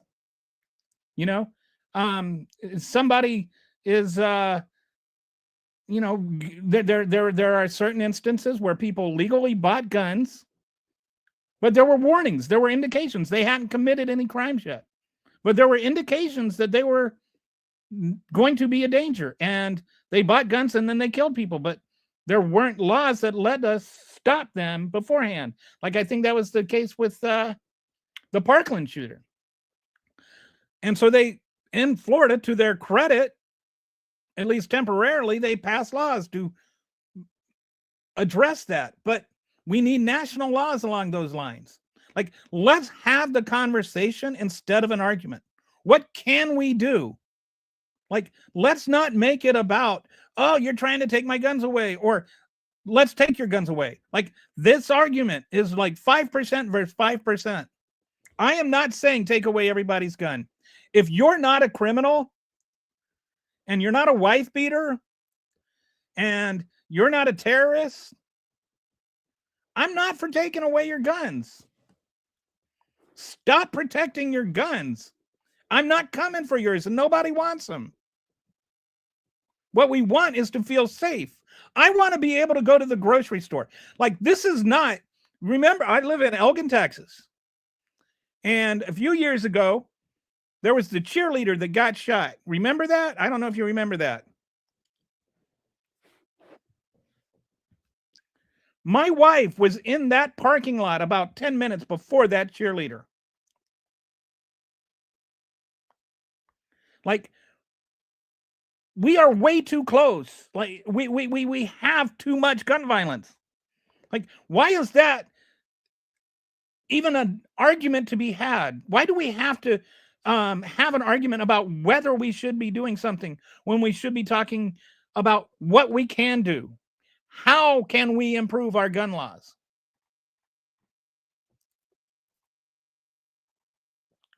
Okay, no, divorced.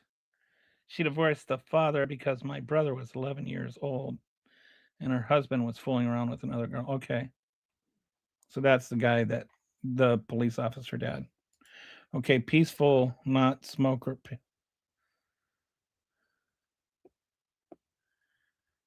Yeah, like I said, violent felons.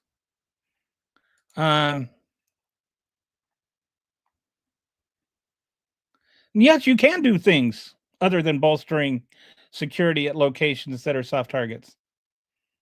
And how many soft targets are there? How much security are you going to pay for? Who's going to pay for all this security? There are all kinds of countries that manage to do this without living in a virtual police state. I don't want to have armed people everywhere I go.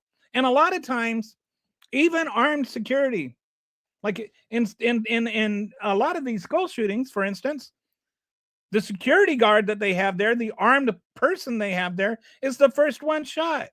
Because they're not stupid. But these people come in, they're wearing full body armor, and they have a much more dangerous weapon. And they're shooting. And then on top of that, you have other dangers that come with that, where you have to trust that security guard to not misuse their weapons. So, like, having armed security guards everywhere in the country is both expensive and probably counterproductive. Do gun control who has guns do control who has guns, they have to go through a background check every time. It's none of your business. They don't have to go through every time. They actually only have to go through it if they're buying a brand new gun. There are some states that have closed the loophole, but for a lot of states, you can go and you can buy a secondhand gun without having to get a background check. I mean, now technically you can say, well, it's illegal. It is illegal to buy a gun without a background check. Or if you're a felon, like you're not in a violent felon. Like there's people that are not legally allowed to buy guns, but it's funny that the people that are sitting there saying, "Oh well, if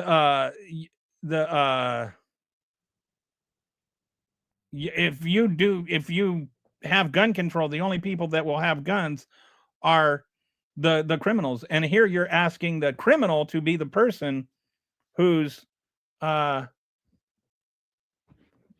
it is to make sure they're following the law. What if we did this?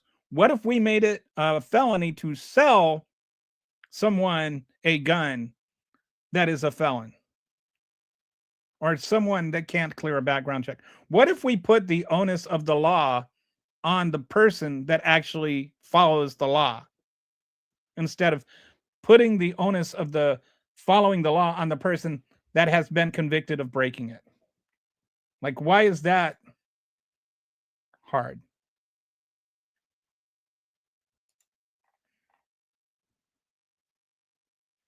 Horrible things happen, but we are not governed by what criminals and horrible people do. No, but that's why we have laws, right?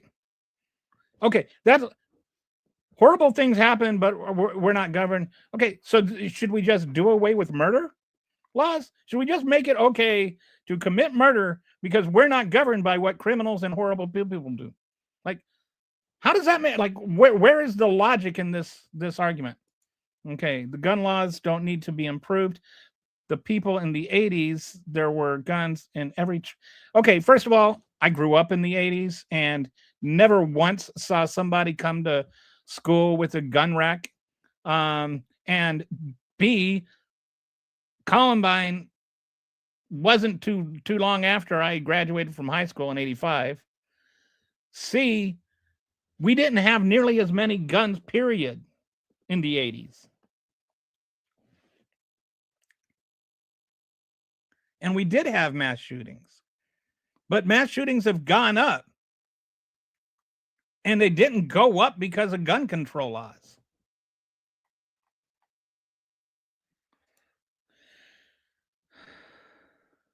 They like to steal guns. Yes. So for instance, here's another thing. All right, people steal guns, right? How about we make it a law that you have to report your gun stolen? And if somebody steals your gun and that gun is used in a shooting, and then you didn't report that gun, then you can be charged with the crime too.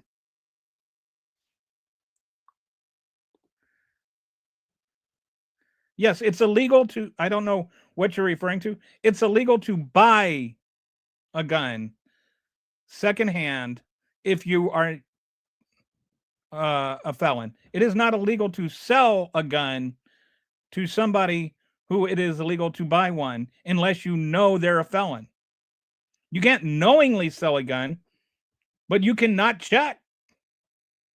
You can just not be aware of it. You can plausible deniability it.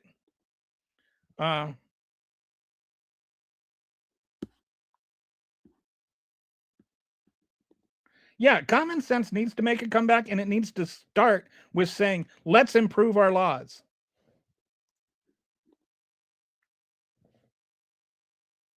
Yeah, I'm not ready to have, I don't care if volunteer, I'm a veteran too. I don't care. Veterans are willing to devote their time to go and defend the HEB or the grocery store near them. I don't want to live in an armed state. I don't want to have to go through and have, like the same gravy seals who are tackling immigrants, defending my life at HEB.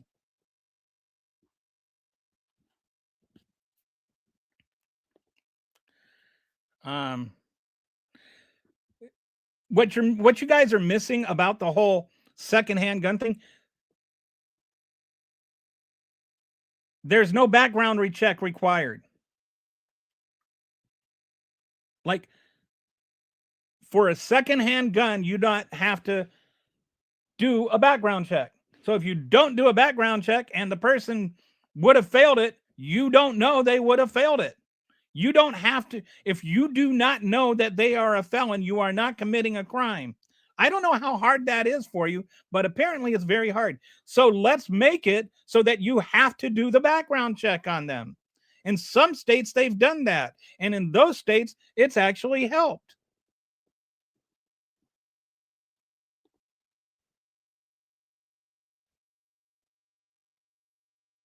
No, I think the neo-Nazis are running the government now. Yes, you do. Okay. Yes, but what are the penalties for it? Like, this is, in some states it may be, I don't think there's a federal law that you have to report a stolen gun. There may be some places where there are, I'm not sure. But what are the penalties for it? I'm saying in these cases, let's make the law something that you have to that you're more you're going to follow. How many guns that are used in killings are actually stolen? And you know, it was, yes, I am vaccinated. Criminals don't follow the law. That's right. Nobody is saying they do. I have no idea why you think that's relevant to this conversation.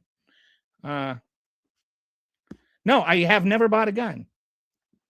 I don't think that I need to buy a gun to have an opinion on what gun control laws should be.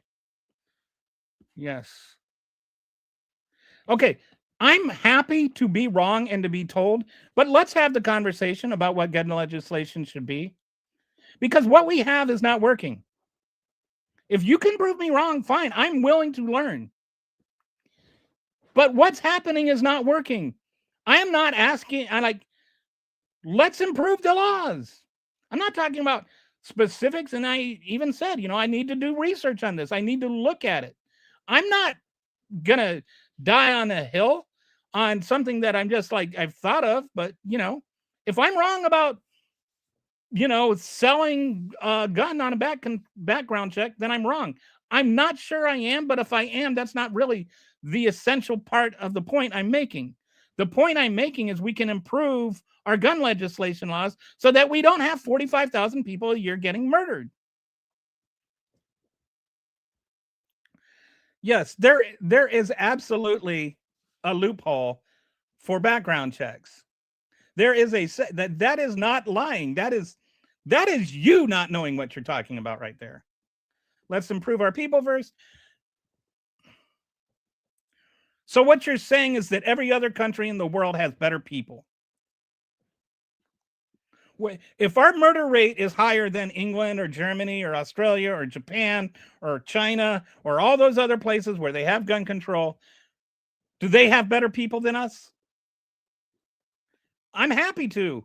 I'm doing research. What is okay? I am fearful and okay. No, I don't think AR means assault rifle. Yes, criminals break laws by definition. Why? I don't know why you keep going on about criminals. I am saying that anyway. I don't want to live with cucks like you, so my wife's fidelity is the issue here. You already lived in an armed state.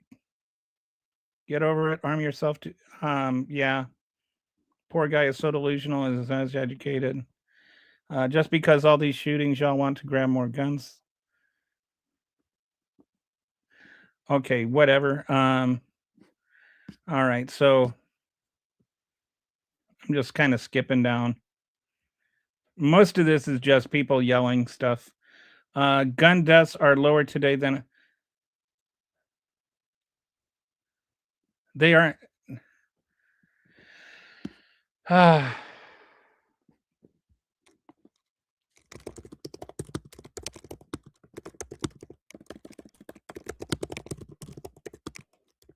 There may be somebody said there's gun deaths are lower than they were in the 70s.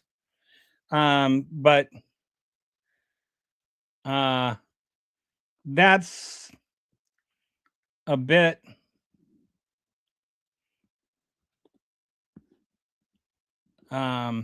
they've been going up for years now. They came down for a while. They're going back up.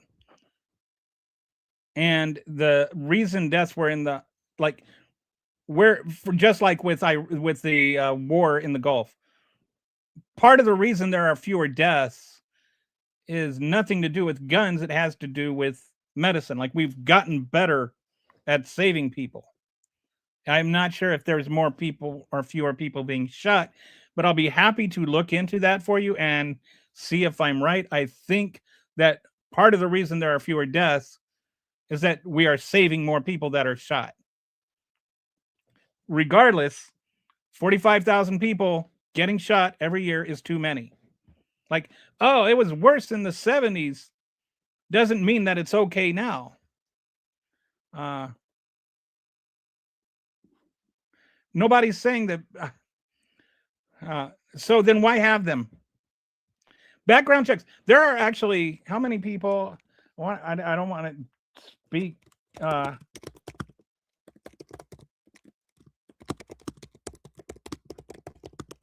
Just looking this up.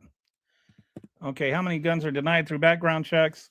In 2020, approximately 398,000 guns purchases were denied due to background checks. So clearly, a lot of people that are trying to buy guns are getting denied by background checks. I'm assuming some of those are criminals.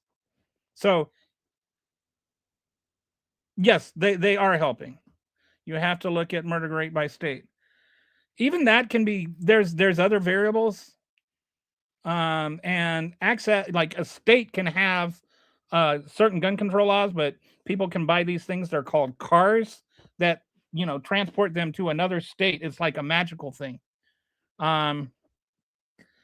There's already a law that you have to report your gun stolen. Yes, we've addressed this. You prove you wrong. Okay. And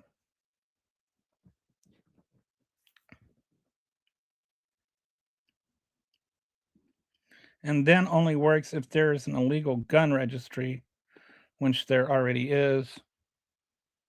THERE.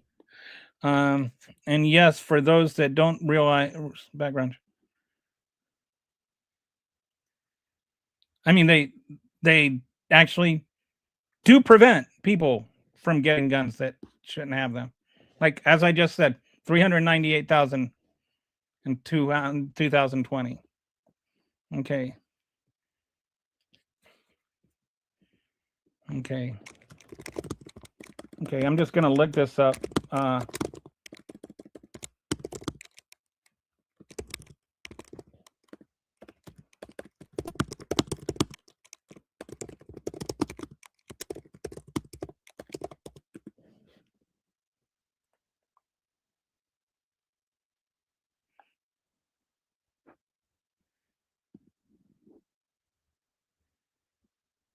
Like Texas, where I live, there is no reporting law for being stolen. Like I said, it's by state. There's not a federal law. There's not a national law that you have to report it. And then for most of in Washington State, it's a civil fine of up to $1,000 for failing to report theft within 24 hours.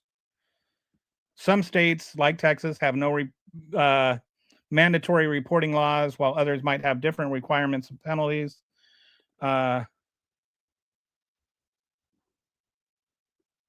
It doesn't seem like there's any that have like criminal penalties for it. And my point is, let's make for those where you have them, then make the penalty serious enough that people take the law seriously. Shall not be infringed. I already covered shall not be infringed. Okay, get better medicine. AR-15s are the most common used platform in mass. Yes, I don't know why you're talking about AR-15s. I haven't talked about AR-15s at all. We have background checks. Again, we don't have background checks for secondhand guns. Some states do, some states don't.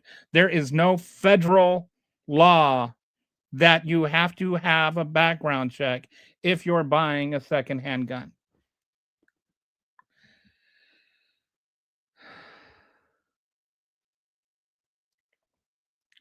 This is not true again. It's not about mental health because, again, other countries have mental health problems. They do not have mass shootings. What is it about the United States that makes it the only place where mental health issues matter?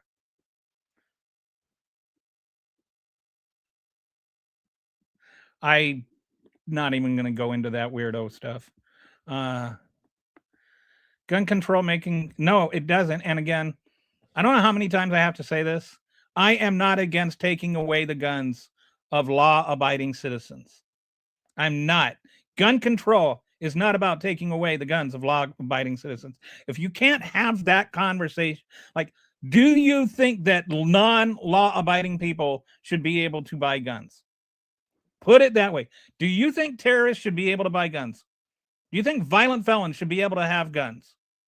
If your answer to that question is no, then do you think that we should do a better job of screening for those people? That's all. How about a fishing license, have them work on sold the gun or not? I'm sorry, I don't understand. How about like a fishing license, have them work on sold the gun or not?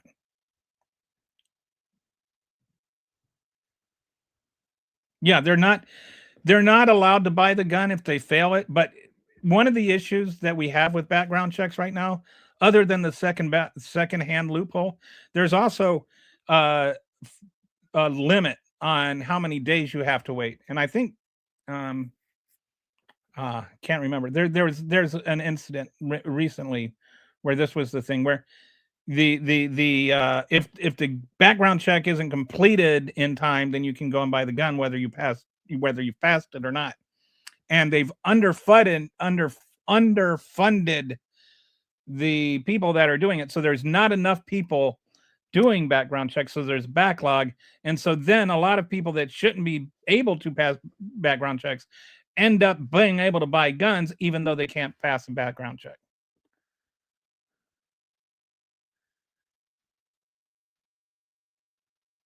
Okay, this is only for new guns. Anytime you buy a gun, sell a gun, or even make a gun, it has to be through federally licensed dealer who does FBI background checks on the customer. That's not true. That is a factually wrong statement. Okay, there are too many guns in the United States. We have half the guns, like roughly half the privately owned guns in the entire world. And less than like 0.1% of the population of the world owns 23% of the privately owned guns in the entire world. That's a problem.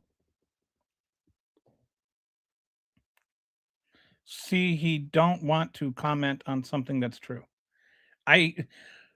Anybody called Trump for life 79 is not saying something true. It's an exemption listed in the Brady check law, an international exemption for private sales, an intentional exemption for private sales. Yes. Proof that compromises from Second Amendment leads to more ban restrictions. It's absolutely about mental health. Yes. It's not about mental health. There are people that have mental health issues other places. Obviously, if anybody's going to go and shoot a bunch of people, they have mental issues, right? That does not mean everybody that has mental issues wants to go and shoot people. And that, of all things, means that you need to be able to figure out which people that have mental health issues that want to go and shoot people shouldn't have guns to go and shoot people with. The question again is not whether or not, a normal person with no health issues, no criminal record should be able to buy guns. Go for it. The question is whether or not the people that are dangerous should have guns. Why is it? I'm honestly, can somebody on the other side just say, hey, I don't think that people that are dangerous should have guns, just so I know you hear what I'm saying? Because that is all I am saying. If you agree that people that are dangerous should not have guns, then you agree with gun control, and that the whole conversation is how do we keep the guns out of the hands of dangerous people without keeping them out of the hands of people who are not dangerous. That's what gun control is. It's about who has guns, not about whether anyone has guns.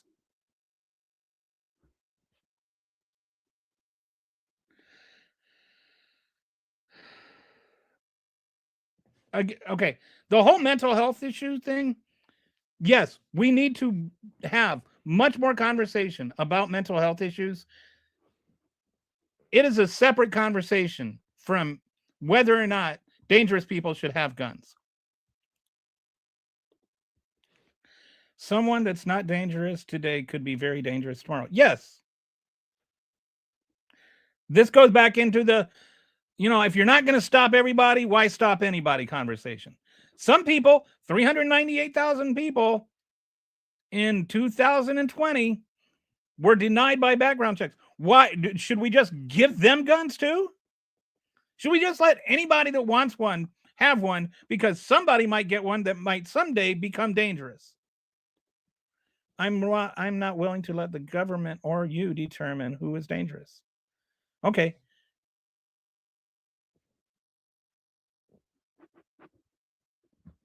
Then you're dangerous.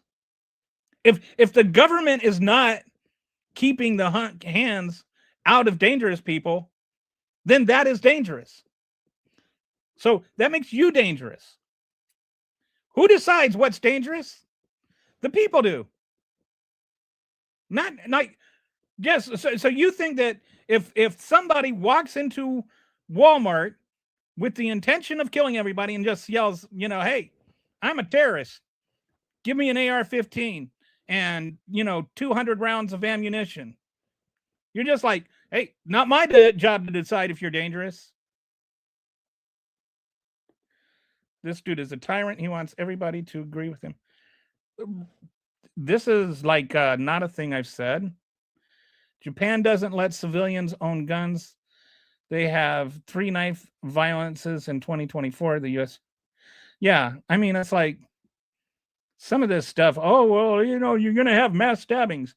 Dude in Vegas wasn't going to go and stab 473 people and kill 60 of them in a space of 15 minutes. Now the 3-time felon gangbanger.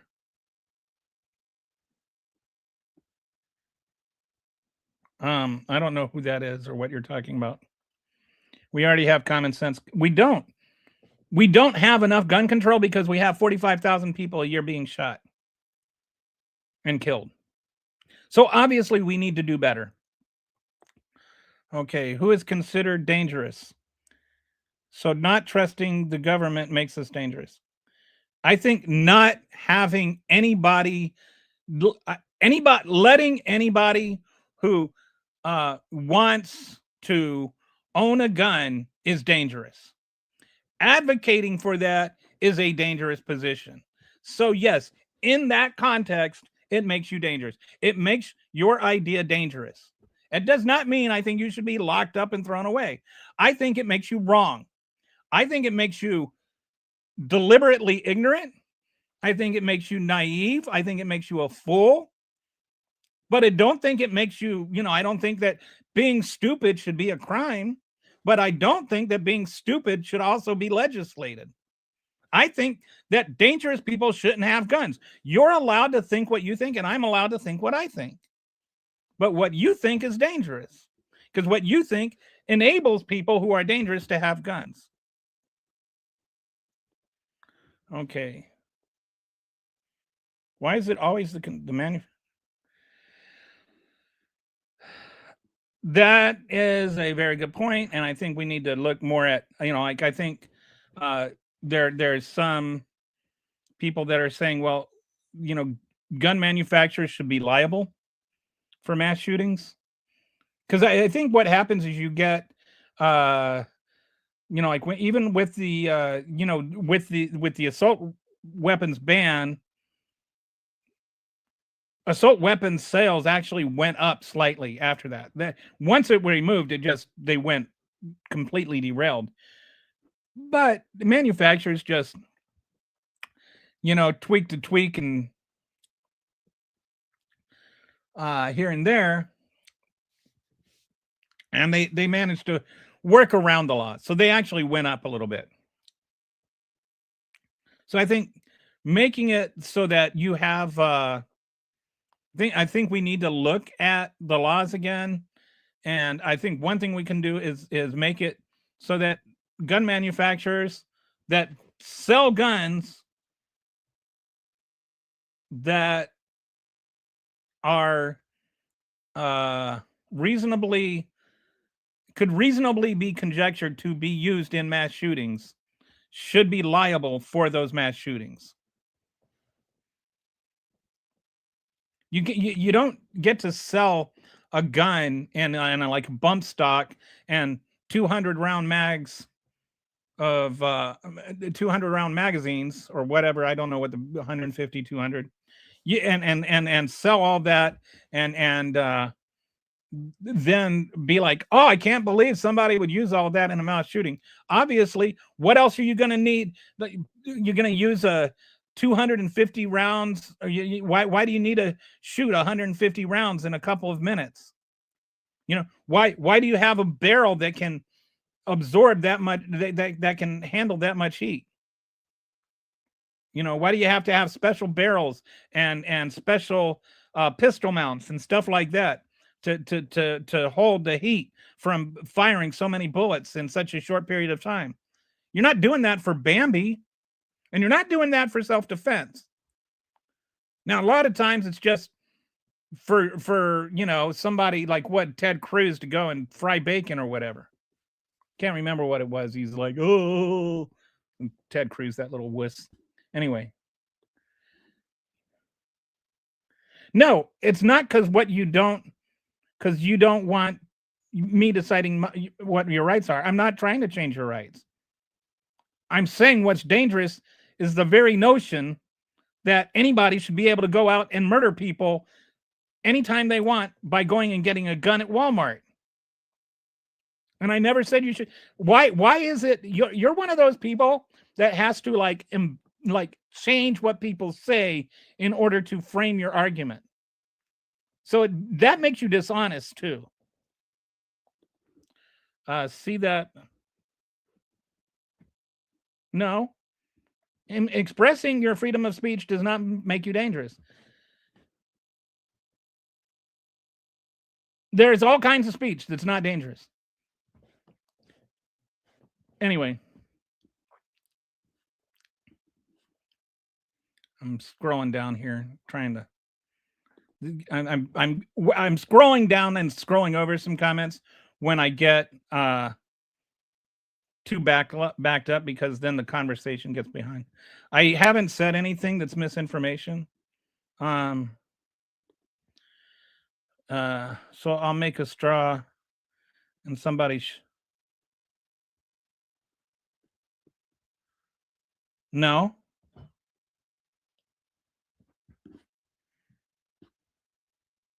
Okay, I haven't said anything that's not true. If you want to cite for me what federal law there is against a secondhand background check, go ahead, quote it for me. Just post it there in the mentions. If you want to show for me the federal law against that says you have to report your your gun stolen, go ahead and post it in the comments. Otherwise, just admit I'm right. I am not giving you disinformation. You are just unable to hear and let things that you don't know penetrate your gun-addled brain. Really, the mouth is the most dangerous weapon? Yes. Sure, whatever. Okay, no semis at Walmart. Excuse me, I don't know where to go buy a semi. The point remains the same. You shouldn't be able to go and buy a gun that's going to kill a bunch of people if you're planning to kill a bunch of people with it. Why is that so hard? Trump is a fascist in America and you maggots don't care. Yes, and yet here you are insisting you know what the laws are and you're wrong about them. Post the laws. Post the U.S., post the U.S. law. Post the law or just stop.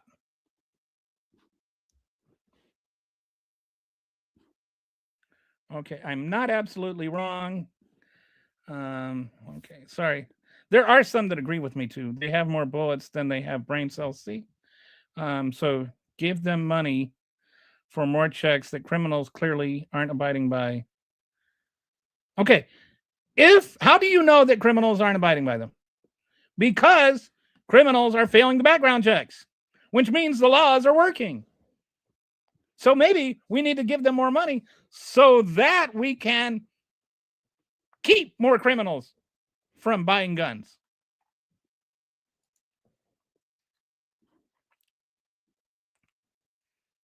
Yes, I don't know the laws that don't exist. Okay. All right, so let's move on to the next thing. We've been stuck here. They're coming to take our guns. This one we've basically been through. And I really wish people would just listen to this. The whole they're coming to take our government. There's so many of the comments are about this kind of logic. Nobody's coming to take away your guns. If you are not a felon and you are not someone that would be subject to a red flag law, like there's not a restraining order against you from your wife or whatever. There are all kinds of ways we can talk about what constitutes a threat, what constitutes a danger. And I would be happy to actually have that conversation about what we can do. And I'd be happy to listen to you. I would love to hear your ideas. What do you think constitutes a danger? But it's so much of the other side of this is just that we shouldn't. And I just disagree fundamentally and wholeheartedly with the idea that anybody who wants to buy a gun should be able to buy one. I just don't agree with that. And if you don't agree with that, why are you arguing with me? Because that is all I am saying. Stop trying to change my perspective, but change what I'm saying into a straw man that you can defeat. Do you think that some people shouldn't be able to buy guns? Let's say, anyway.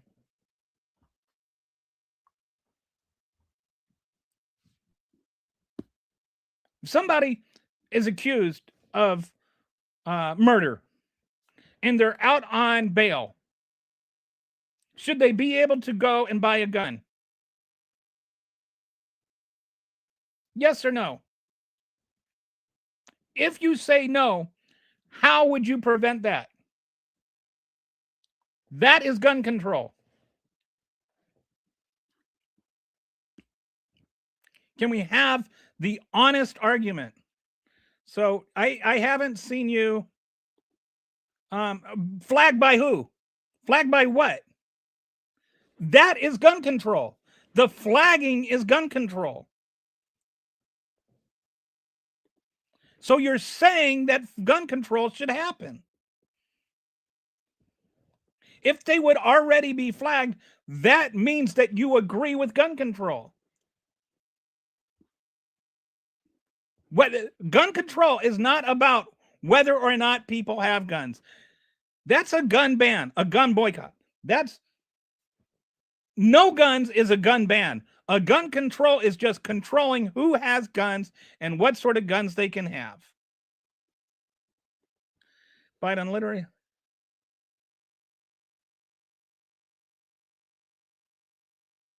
This literally did not happen. And it didn't figuratively happen either. Okay, because how do we determine who's going to shoot? Yes. How do we? Can we do a better job of that? Like I said, there has actually been cases where people went out and shot a bunch of people, and then we looked and we said, "Oh, there were red flags here." And we determined, and in some states they've passed red flag laws. Do we catch everybody? No, but maybe we can catch some. Like this, oh, if there's ever a mass shooting ever again, then that means that we didn't do it, that we should never do anything ever at all. Trump is a fascist.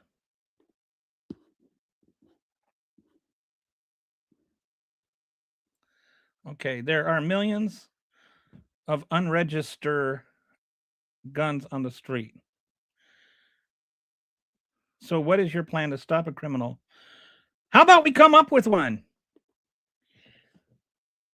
Like, that's gun control. Having a plan to prevent criminals from having guns. That's literally what gun control is. So do you agree we should have a plan? Then you're arguing for gun control.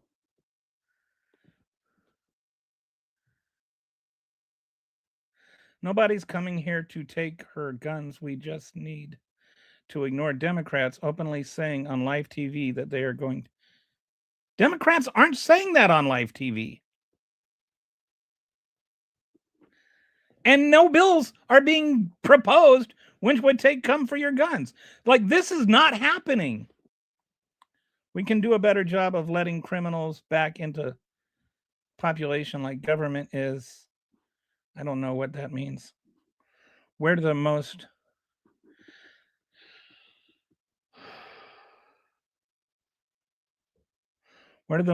non-suicide gun deaths occur? It's not in free areas. Hint, it's not. Are you talking about gun-free zones? Gun-free zones is a whole different, like, mass shootings happen in gun-free zones because gun-free zones are places where mass shootings are also the most likely to occur, which is why they're gun-free zones. Like, I don't know what that's what you're trying to talk about. What about the people who are falsely accused under? I think that, okay, I don't know what people are being falsely accused under red flags that lose their rights. I think that there needs to be a judicial process where they have a right to have a hearing, but I think there needs to be a process. I think in places where there are ones, there is a judicial process. You can't just go in and say, "Oh, he's a threat," and then have their rights taken away. I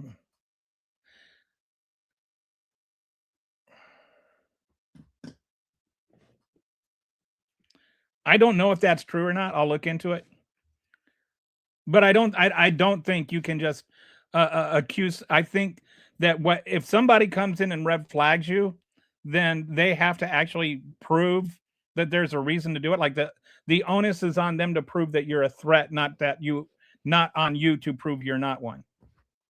And I think that has to involve like not a lawyer trying to lawyer the way out of it. They have to like actually have like prove that there's actual reasons, and especially if there's no crimes committed or anything, like there has to be like a psychological exam and things like that. I'm under the impression that's the case, but I haven't read on that in a few years. It may be outdated, but I'm pretty sure you can't just go and decide you're going to get somebody's guns taken away by going out and filing a false police report. And if you do, by the way, if you were to go and just say that about somebody, then that would be illegal. So if you're going to talk about crimes and criminals and stuff like that, then that's crime. And so that's already illegal. You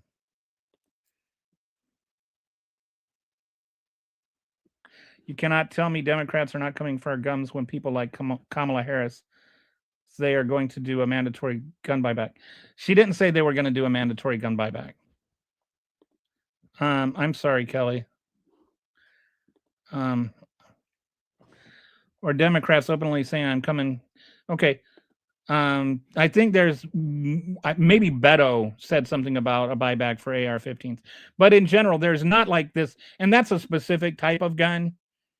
Like, and that's actually to solve a problem, and that still falls in the venue of gun control, because as I've been saying, who can have a gun and what kind of gun they have. I think that while I think that AR-15s and assault rifles are a big part of the problem, I don't see a way to solve that very well, other than make the gun manufacturer responsible for it. Yes, you can ask me a question, but that counts as the question. Non-U.S. citizens about our laws. Are they Russian? Let me guess. He's a Nazi. No, I said he's a fascist, not a Nazi. And he is. I mean, I've got I have several episodes that like break down what fascist means and how he is exactly a fascist. I'm not using that word hyperbolically. I'm not using it as a smear. I'm using it as an actual descriptive term. His policies and his actions are fascist. That's not, and people call me a communist all the time. It doesn't make me a communist, but he is a fascist. I've had people call me a commie in this show just because I think that I've said that, like some people shouldn't have guns. Actually, you know what? This is ahistorical. Hitler actually made it easier for people to have guns, unless you were Jewish. But there were gun control laws that he actually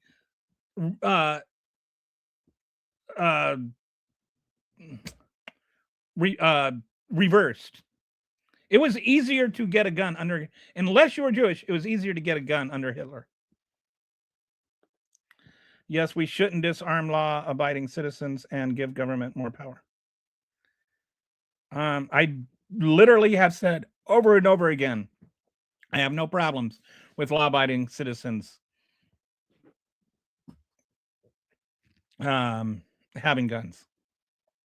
No, it is not literally how Nazi Germany started.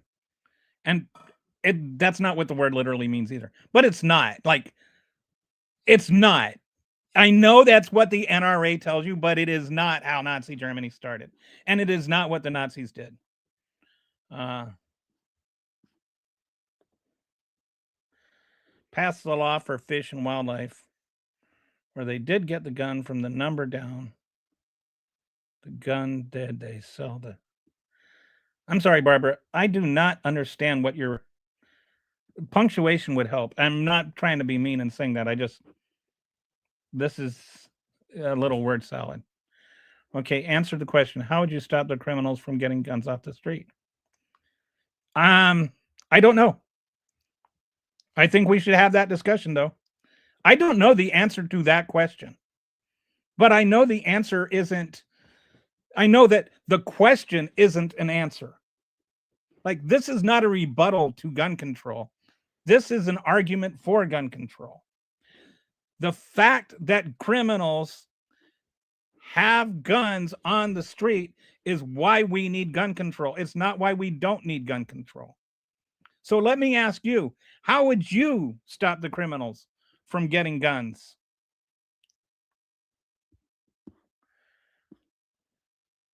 Do you think that we should sell criminals guns?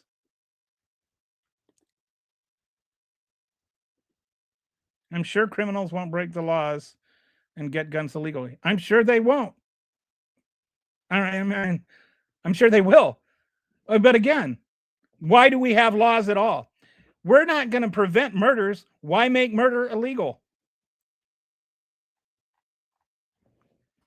That the idea that people will break the laws if we have the laws is kind of point. If we didn't have any laws at all, if nothing was illegal, then nobody would be a criminal. The only reason we have criminals is because we have laws.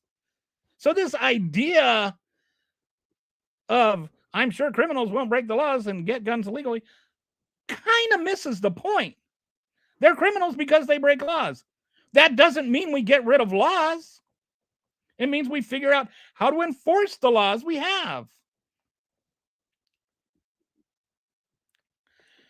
This is something, people don't have guns to defend themselves. So I looked this up. This is actually, there's about, the best case scenario, best estimates are that there's about 65,000 defensive gun uses a year.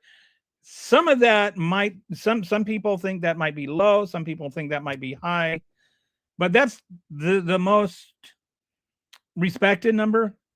But again, I have no issues with people owning guns to defend themselves.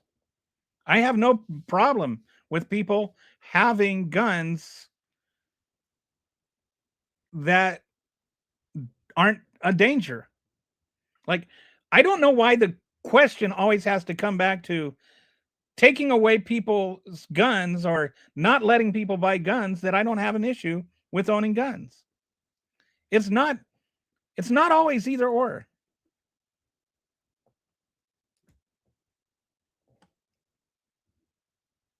Finished your thought for you, but that's not my thought. Like I said, I have no problems with people having guns as long as they're not a danger. But for some reason, I hear, like when I say, look, I have no problem with people that aren't dangerous having guns. And then you say, why are you trying to take away my gun? Why would I want to take away your gun if I just said I don't have problem with people who aren't dangerous having guns? You're telling me you're dangerous. Look at, there's no, do you know the difference between correlation and causation? Correlation does not mean causation. We have, if you look at a standard, just if you look at a standard chart showing shark attacks and ice cream sales in Florida, you will notice that they parallel each other. Shark attacks go up at the same time as ice cream sales, and they come down at the same time as ice cream sales. That does not mean people buying ice cream causes sharks to attack, nor does it mean that that sharks attacking is because people buy ice cream. What it means is people go to the beach when it's hot out and they eat ice cream when it's hot out. When people go to the beach, they get attacked by sharks more often. The two things are not related in any way other than they're things that you do in the summer. The same thing applies with gun-free zones. People go to rock concerts like they did in Vegas, or a country music concert or whatever. People go to concerts. There's a bunch of people there, all packed in, which is why you don't want them all walking around with AR-15s. You also had bunch of sitting ducks waiting to get shot by this one dude. It does not mean that if they all had guns, there would have been fewer people shot.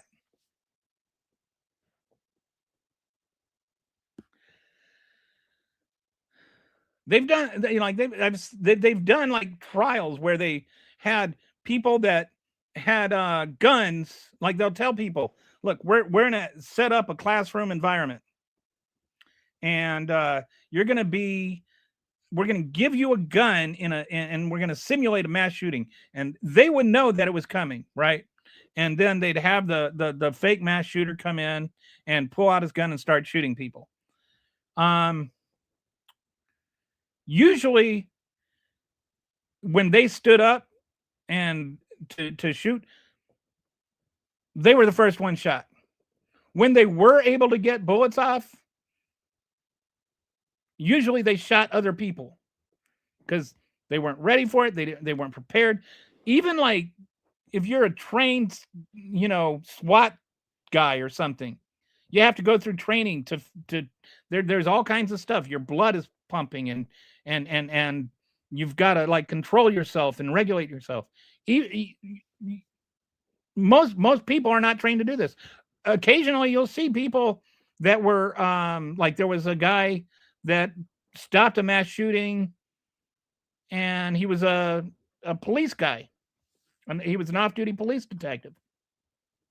So I'm not saying it's never happens or it couldn't happen, but it also could happen that if everybody had guns and they're all pulling out their guns, you don't know. Let's say you got 5 people with guns and they're all pulling their guns out. You don't know if each of those 5 people is with the gunman or trying to stop him. And so you could try to shoot one of them, and then everybody thinks that you're the gunman. So there's just lots of ways this could play out. The idea that if everybody had a gun in a gun-free zone, there wouldn't be any shootings is just dumb. I did not destroy my own argument, and I have no idea where you, unless you're talking to somebody else. Okay. When I get pulled over, I get my license registration. Yes. And you're illegal? I'm assuming you're not talking about your car. I don't understand why. Again, I have no problems with people legally owning guns.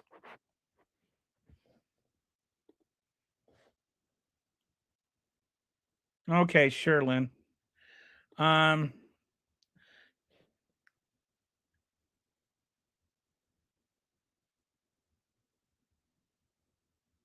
You don't need a lawyer for literally any legal document ever. Just walk in here.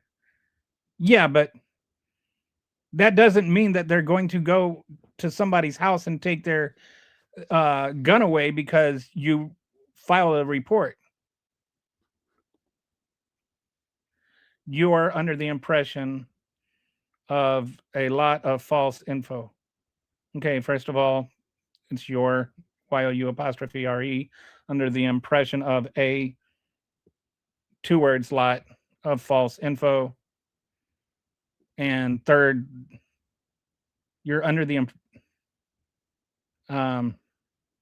it doesn't even make sense after. I think you're trying to say that I believe a lot of false information, but you're not saying what is information is false, which maybe you're under the impression of a lot of false info, whatever that means. Don't listen to this moron telling you to take advice from an AI. Trump is not a fascist. He is. Yes, he is. And I'm not having that discussion right now. So, I'm just not. Any human can file a complaint or a notion to charge file, whatever. Yes, anybody can file one.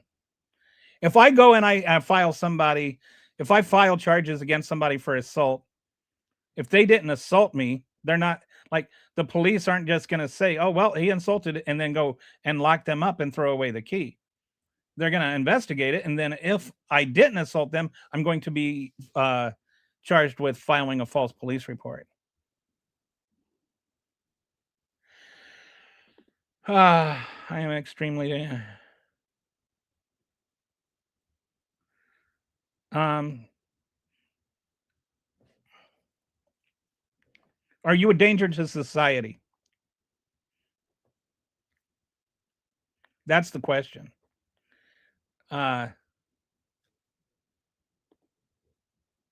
if you are saying you're a danger to society, are you going to go and shoot up a church? This dude is probably a duty to retreat. MF. Okay, you're are you talking about me? Yes, I would retreat before I killed somebody. I there's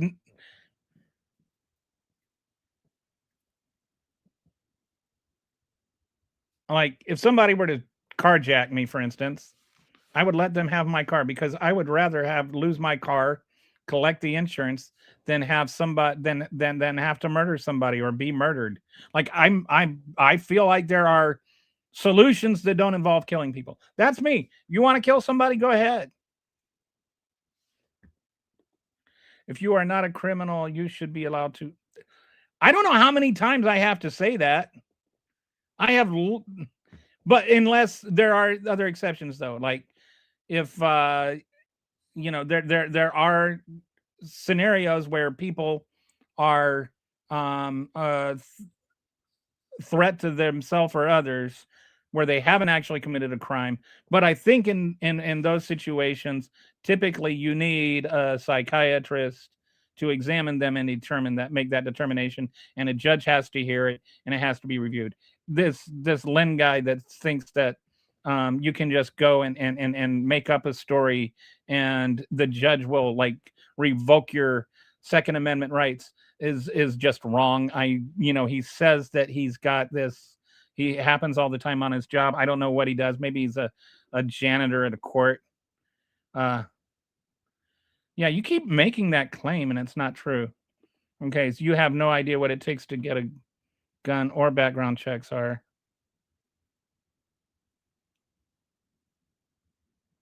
Okay. And again, background checks stop criminals from getting guns, but people get guns without getting background checks. I don't know why. Like, I what's the point of talking if nobody listens? No, you haven't heard that. I can tell how good you are at hearing already. I think that you are deliberately misrepresenting things that people said.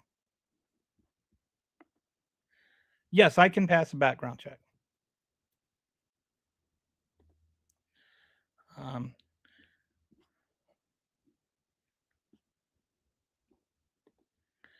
If the drone with lidar did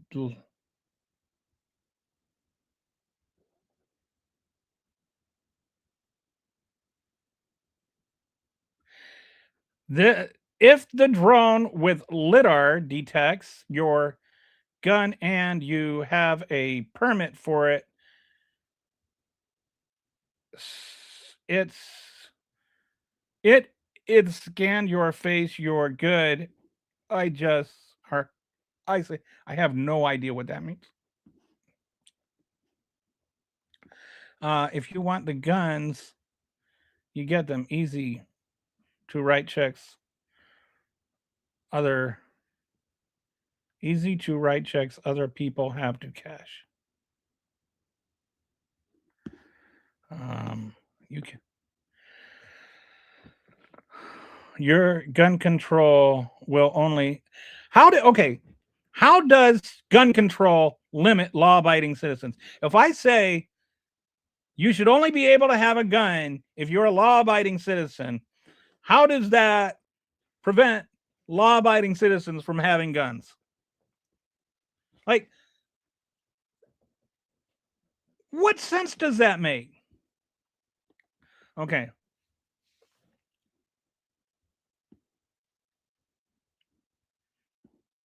Okay. That's the second question you've asked. And I said, go ahead. I'll give you the next one's on the house. You can ask me one other question. That's two. Okay. Laws aren't laws if you don't get caught. Okay. So murder isn't murder if you don't get caught. So does that mean that the person that was murdered isn't dead? Is the murdered person not dead until you're caught? For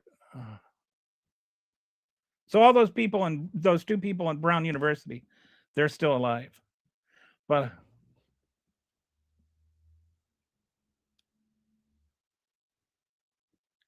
I'm not dictating a solution. I'm saying let's look for a solution. Let's just all I'm trying to say with this entire thing is let's have a conversation about a solution. What do you propose? Because all you're proposing is that we don't have a discussion. Straw man as F, clearly satire of your dumbass policy prescription. I haven't prescribed anything. I'm just saying, let's have a discussion. What would you do? 500,000 defensive uses. No, that's an absolute bogus number. It's lowest. No, that's just not true. If that were true, that would mean like 98% of people that have violent encounters are just like not reporting it, which means that gun owners are a bunch of civilly irresponsible assholes. If I were assaulted by somebody with a gun, then I would and I were to like manage to prevent that with my gun. And then I would just say, whoa, that was a good thing I got away with that. And I didn't call the police and say, hey, there's some guy running around with a gun assaulting people and trying to, mug people. What does that make me? Like, why aren't they reporting these things to the police if they keep happening? That's like 500,000 a year or 2 million. Like one report in the 90s had it like 2 million. Like just ridiculous numbers. And you go and you look at it and it's like all self-reported and it's like a gun nutter needs to like explain why he's so badass. No, it's not 250,000. You don't have problems with people defending themselves. No. Then get rid of gun-free zones. No. Those two things are not identical. Do you think that people should be able to go to Donald Trump's rallies with an AR-15? What if the whole audience had AR-15s?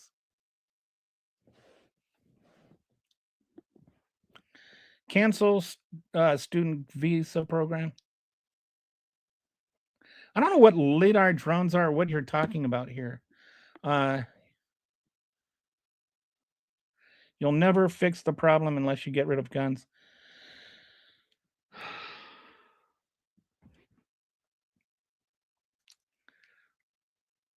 I will just say the people who have gotten rid of guns have solved the problem, more or less. Like, I think there were 22 shooting deaths in Great Britain. They didn't have, and like people are like, oh well, they have the stabbings. The homicide rate is still like 1/10 of what ours is. The reason guns were invented, the whole point of guns is it wasn't even to shoot deer. Guns were not invented to shoot animals. Guns were literally invented to kill people. They have been used for other things, but knives weren't even invented to stab people. Guns are the most ubiquitous thing that we have in this country that were specifically designed to shoot people with and to kill people with. So when people talk about swimming pools or cars or whatever, Those things were not designed to murder people with. They were not designed to kill people.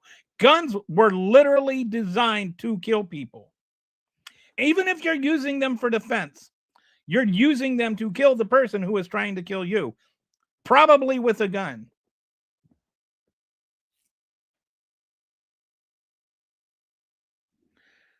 I don't even know what you're talking about. Here's about forced reset trigger.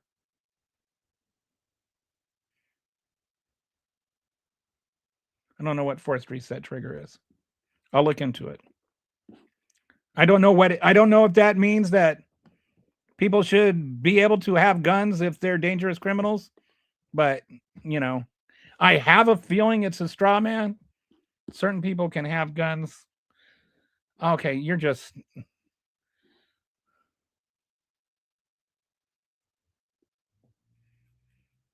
yeah.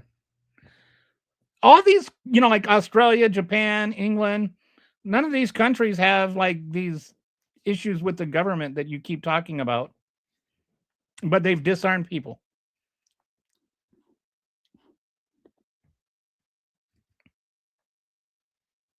Actually, the Second Amendment, if you want to go back and look at it, Stevie, watch like the first half hour.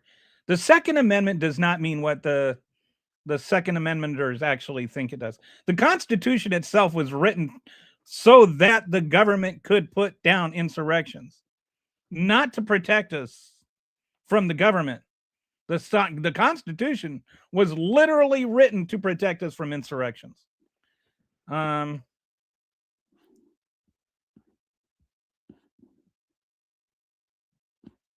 Okay. Correlation often leads to causation when analyzed. Correlate.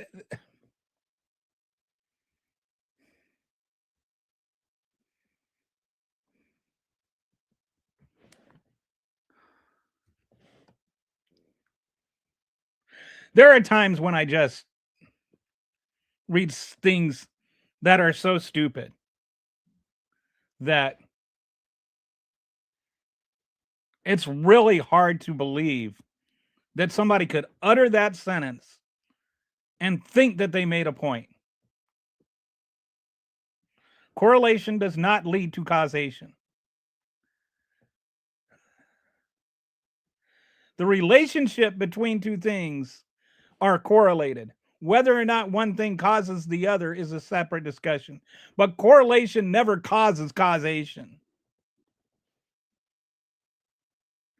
Yes, you can. You absolutely can. We've been defending the first without the second for 250 years. You're literally trying to defend gun-free zones. Okay, just sitting there talking about gun-free zones again.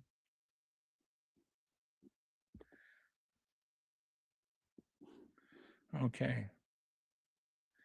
The correlation with gun-free zones is that they are generally things where people go to where they don't, where they're generally together. Like, I'm not suggesting that a shooting range be a gun-free zone.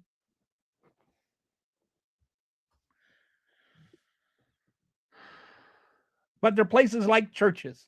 They're places like venues where people like gather together. There's places like schools.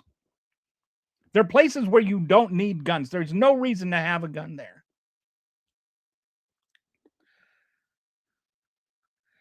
Okay. That means they're not a gun-free zone.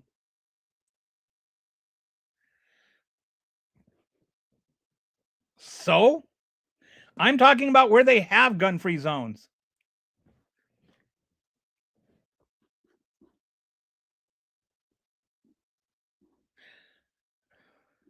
Never, they never had a mass shooting at Brown University until yesterday either.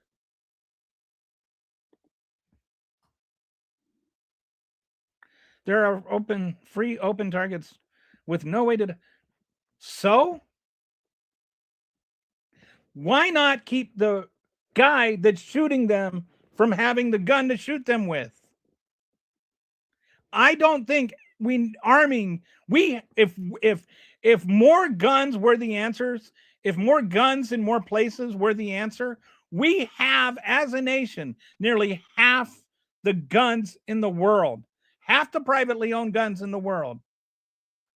And we have the highest murder rate of any Western nation.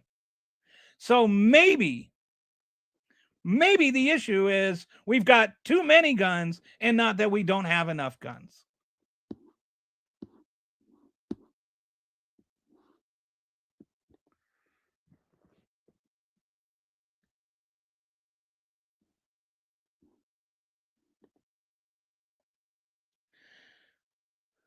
Okay, stop projecting. So now we've gotten into the whole latte thing. No, I don't. Just again, I don't know what this has to do with anything. Where have I said that you can't have a gun?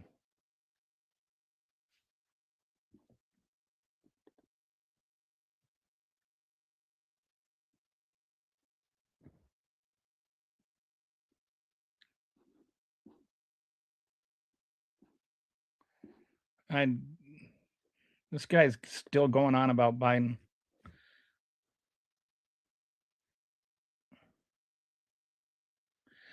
Anyone feel safe? People stay here in Florida just to go to the groceries.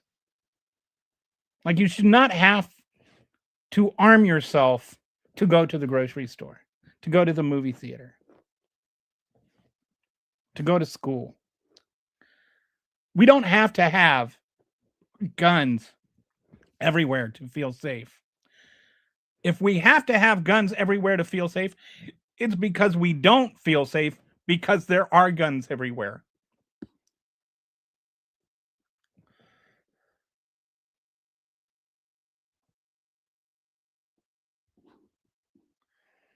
Okay.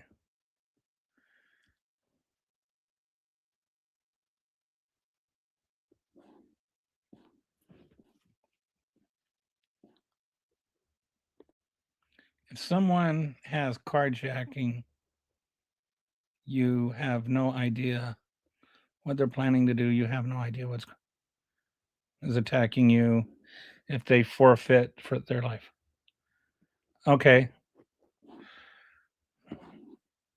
That doesn't mean I'm going to kill them. I have 3 letters from ATF. First, threatened me to prison for an item they themselves gave permission. Second, an apology when they lost. Third, better letter to reclaim my lawful property. Okay. Gun control won't work. Felon can carry a black powder revolver and get a conversion kit for it to 9mm for less than $300. And both, yes, there are ways around gun control laws. That doesn't mean we shouldn't have them. People break laws. That does not mean you don't have laws.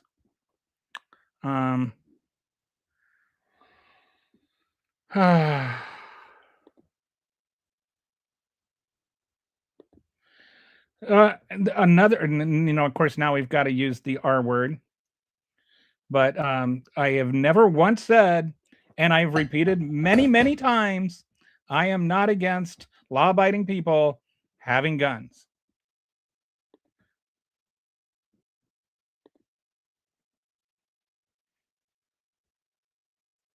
Nothing. I've never said that you shouldn't. It's the fault of you weak on crime Democrats. Okay. How do you prevent them from having the gun? If they, again, that's good. Let's have that discussion.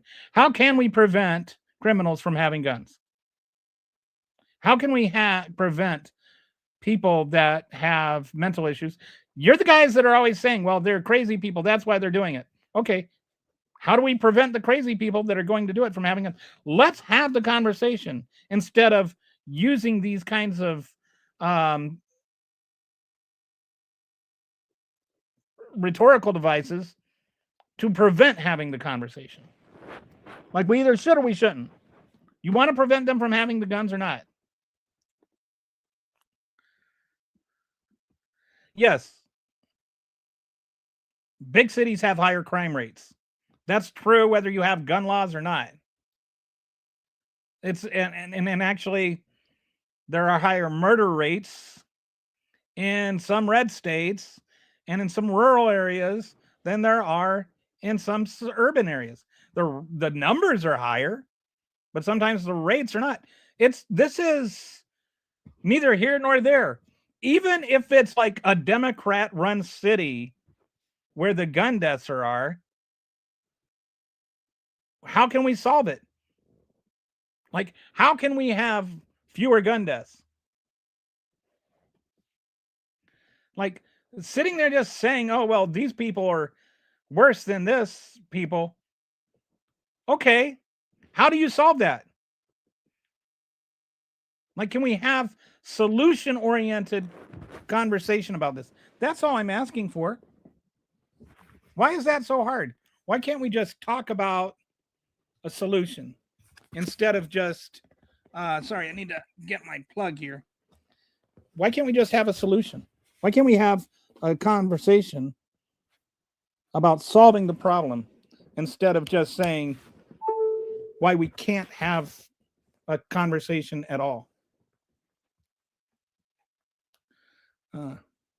Yes, murder is against the law. I don't know. Yes, murder is against the law.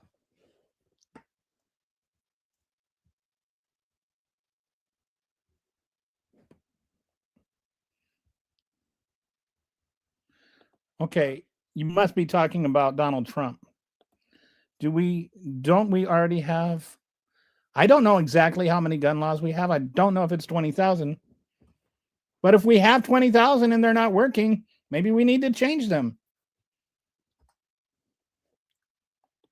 Okay, vote straight Democrat and save America.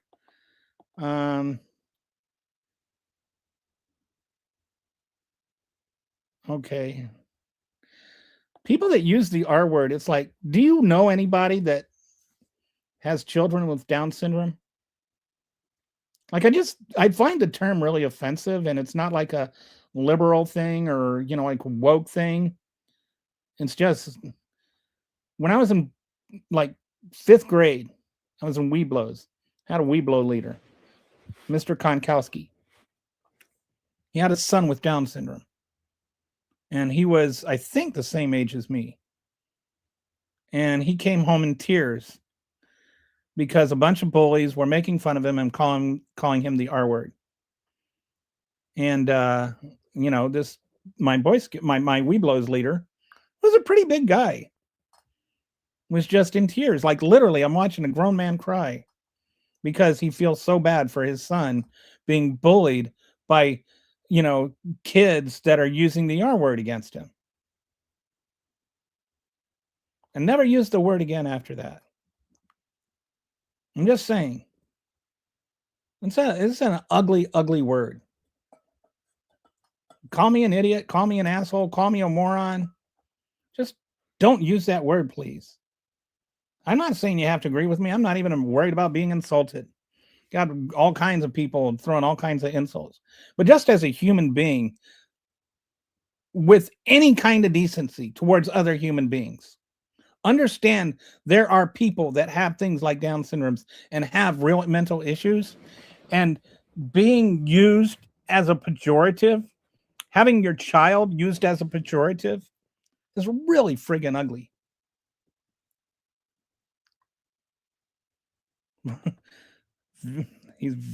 Somebody's got a point to make.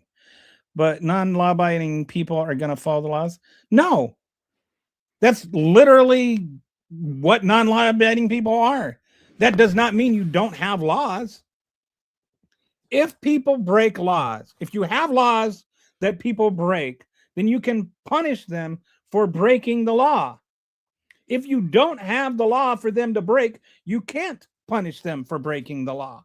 The point of the law is not just to keep people from doing it.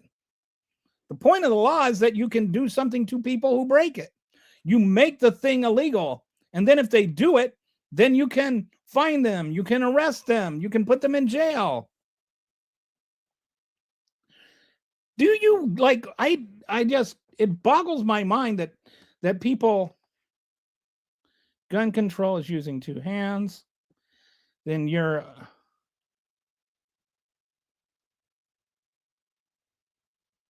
okay. I don't know why you said that. Okay.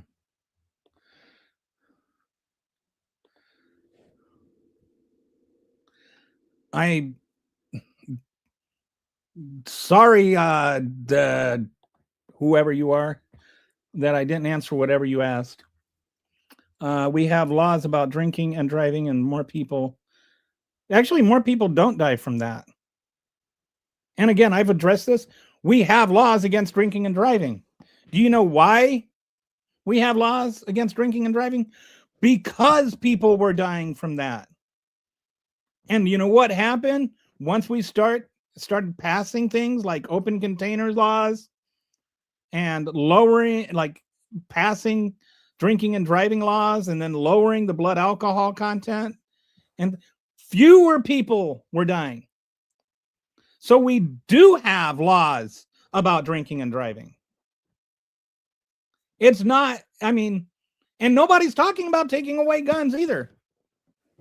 It's just like we regulated drinking and driving.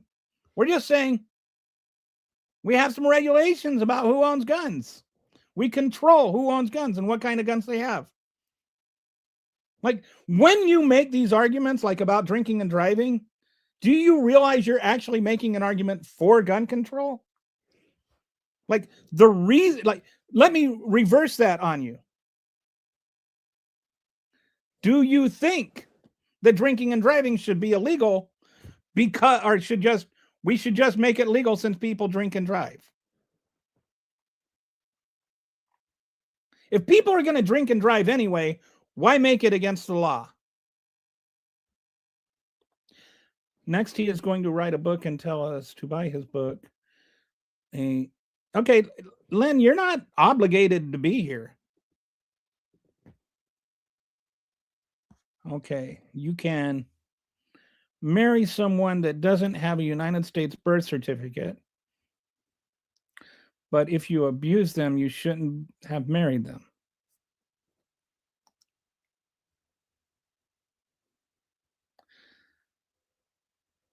You can marry somebody. Yes, you can marry somebody that wasn't born here, but if you abuse them, you shouldn't have married them. Okay. I'm not quite sure why you're connecting those two things. Okay. Abuse is wrong. There's nothing, you can marry anybody you want. If somebody abuses someone, maybe they shouldn't have married you.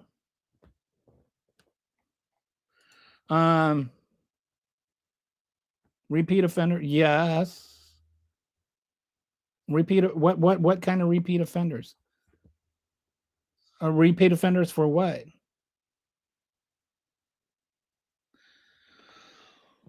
We have laws. We don't need any more laws. Enforce them. Okay, that's what I'm saying. How can we enforce? We should start enforcing the laws we have. Maybe we do need some more laws. Maybe we need to change some laws. Maybe we need to modernize some laws. Maybe we just need to have a conversation about the laws instead of just trying to find excuses to not have a conversation at all. Kids have always been cruel, and I understand that, but I don't understand it when adults do it. When the president of the United States uses the R word, that's like,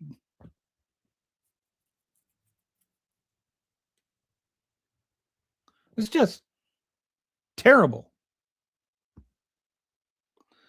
When nobody's talking about non-criminals not being able to get guns. I want you to keep saying that we can just keep them out of criminals' hands, but how? Yes, let's have that conversation. How can we keep them out of the hands of criminals? I just want you to know that that's all I'm trying to say. Let's keep them out of the hands of criminals. And let's figure out a way to do that. And keep them out of the hands of people. Like if somebody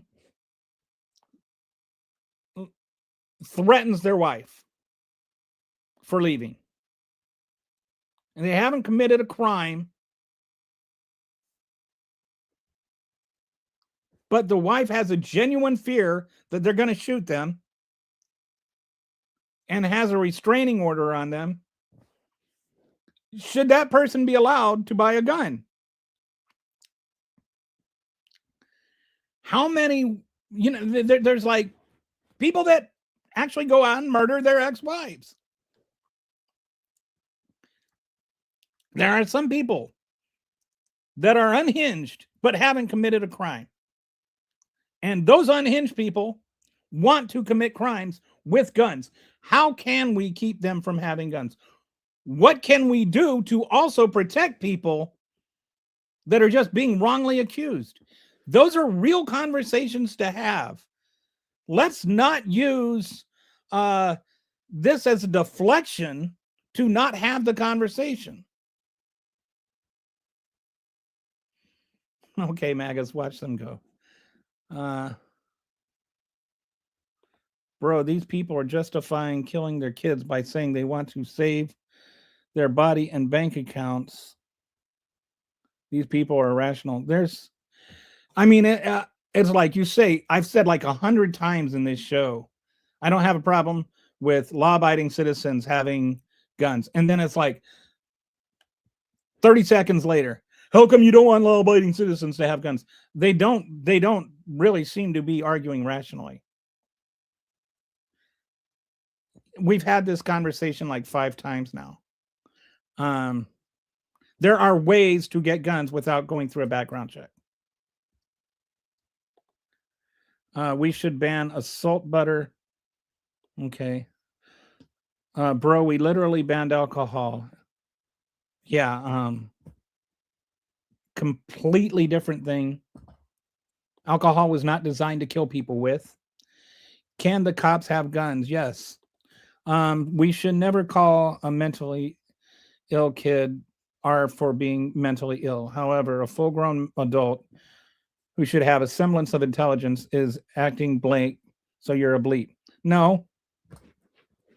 Using somebody's mental issues as a slur makes you a dick.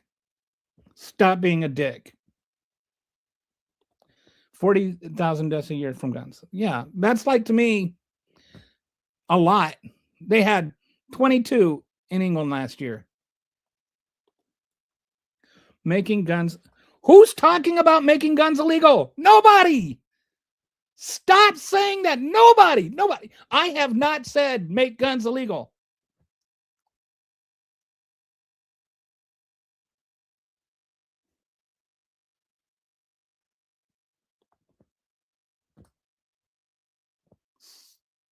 So? Does that mean that we should make drunk driving legal?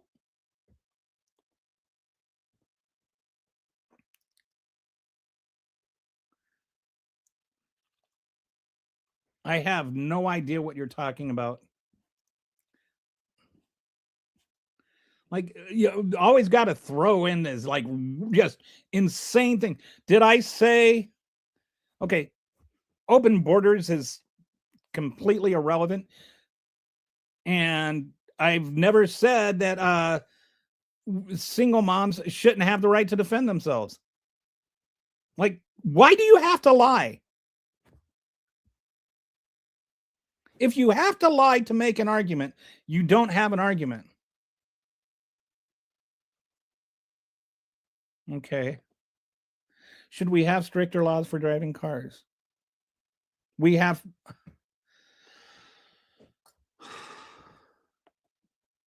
Okay. Always with the car.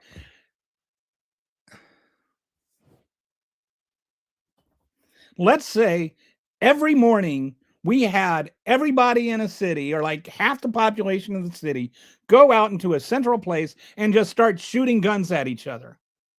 Do you think we would have more people dying than people dying in cars? Like, there's so much irrational about this discussion about cars. More people drive, more people spend a lot more time in cars, and more people die by gunfire than in car accidents every year. This is just such a stupid thing to say.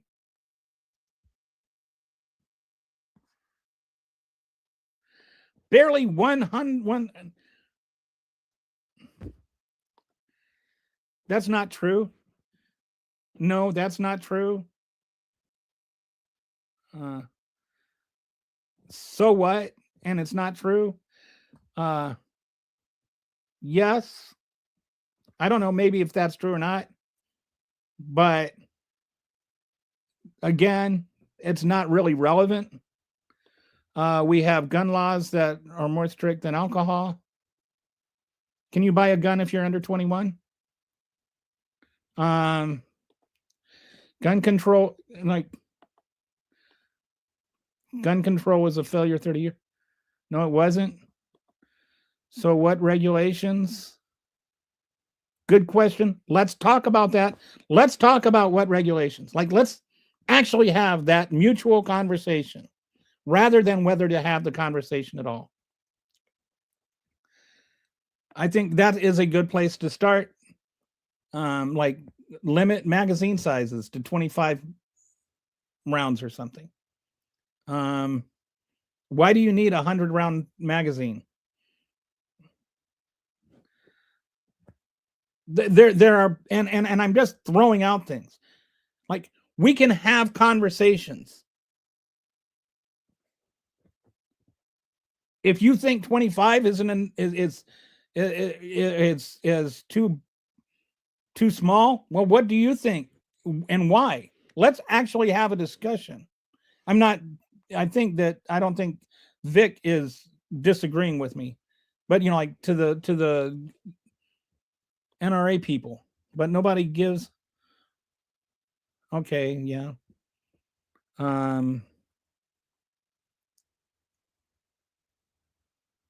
Fewer people died because they have cell phones and can call 911. Fewer people, I don't know what that means. Fewer people died because of what? Or because fewer people died of what? Nothing you say. I haven't flip-flopped at all. I want gun control. I think that people should be able to have guns if they are law-abiding citizens. The gun control is we need to control it so that only law-abiding citizens can have guns. Crime is absolutely, okay, it's not 100% fact.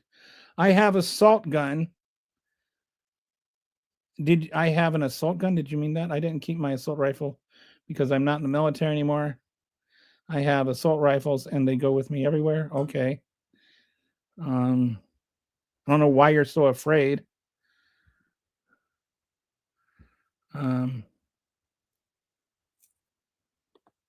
Have you been locked up?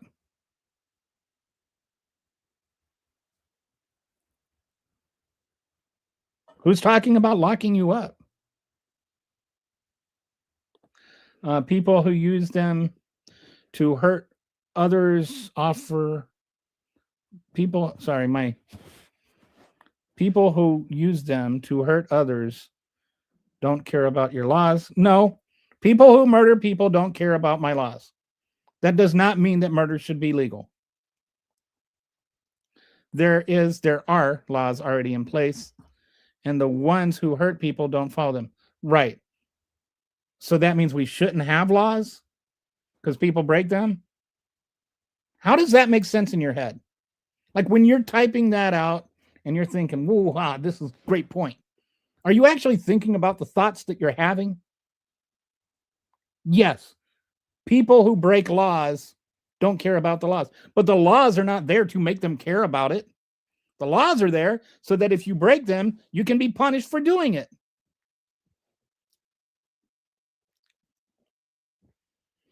Yes, laws are for the lawless. Like, that's the whole point of them. If nobody ever did anything wrong, we wouldn't need any laws.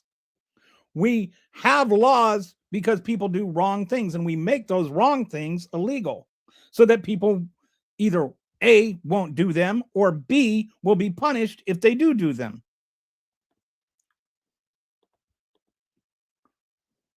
Yes, we have laws about drinking and driving. Are you ready to hold?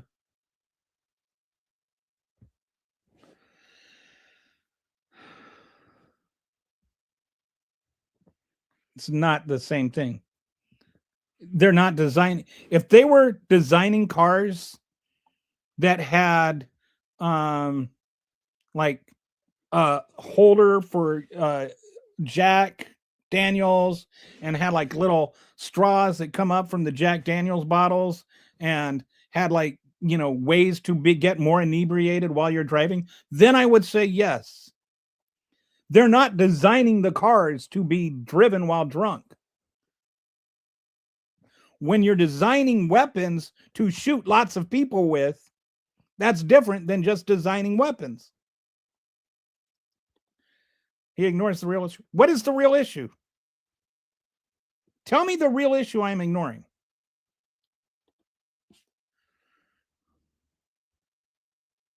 We do have lots of 45,000 people a year are getting shot and killed. They're not working. Gun laws are stricter than what? Than buying alcohol? Gun laws should be stricter than buying alcohol. Like, I have no problem with a felon being able to go and buy a beer. A violent felon can go buy a beer. I don't care. Donald Trump is a felon. He can go buy a beer. I have a problem with somebody buying a beer, whether they've broken a law or not. I have a problem with somebody that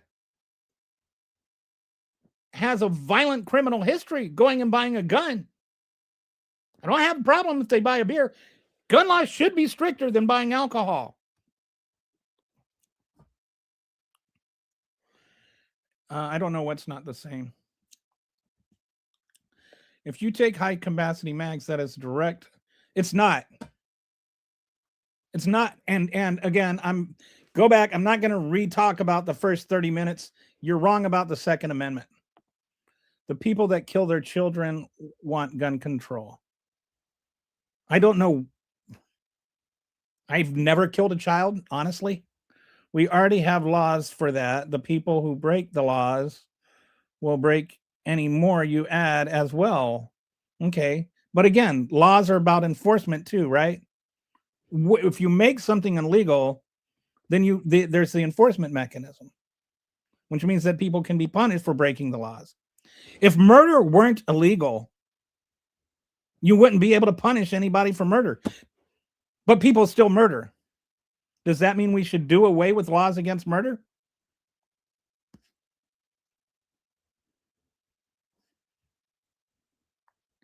The last admin tried to de facto ban guns. No, they didn't. Like, they did not. That's just made up. We need gun control, but to a certain extent. Yes, that's what I'm saying. That's exactly what I'm saying. We need gun control to a certain extent. Actually, gun control is like the whole what extent. That's the conversation. What is the extent to which we should have it? Like I said, there's three ways you can argue. Either everybody should have a gun no matter what, nobody should have a gun no matter what, or some people should be able to have a gun, but not everybody. And that's what gun control is. Who should be able to have guns? Under what conditions should people not be allowed to have guns? It's really that simple. But somehow people, like, if you say anybody can't have a gun, some people want to hear that as nobody can't have a gun. I agree with you. What extent? That's the whole conversation. What is the extent? Crying shame, the control already passed. I don't know what that means. The Supreme Court has determined that some level of control is allowed. Even in Heller, they affirmed that. If Democrats keep pushing, they're going to find out why we have a Second Amendment and why it's our favorite. Okay, so you want to go and shoot people who disagree with you, and you want me to believe you're not a danger. Okay, everywhere, huh? I don't know what everywhere is. I think we should control the blame out of all the weapons we sent to Ukraine. Yes, using weapons in war is like what I love it when people like talk about the Ukraine thing. Like, oh, if guns are so bad, why were you using them? Because they're like war weapons and they're at war. They got invaded. They're defending themselves. Again, I don't have a problem with people owning guns to defend themselves. I don't have a problem with Ukraine owning guns to defend itself. So this guy's just going to keep going on about abortion.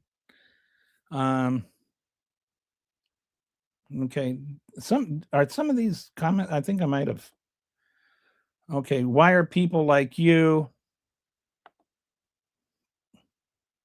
Why are people like you putting people who committed active violence out on the street?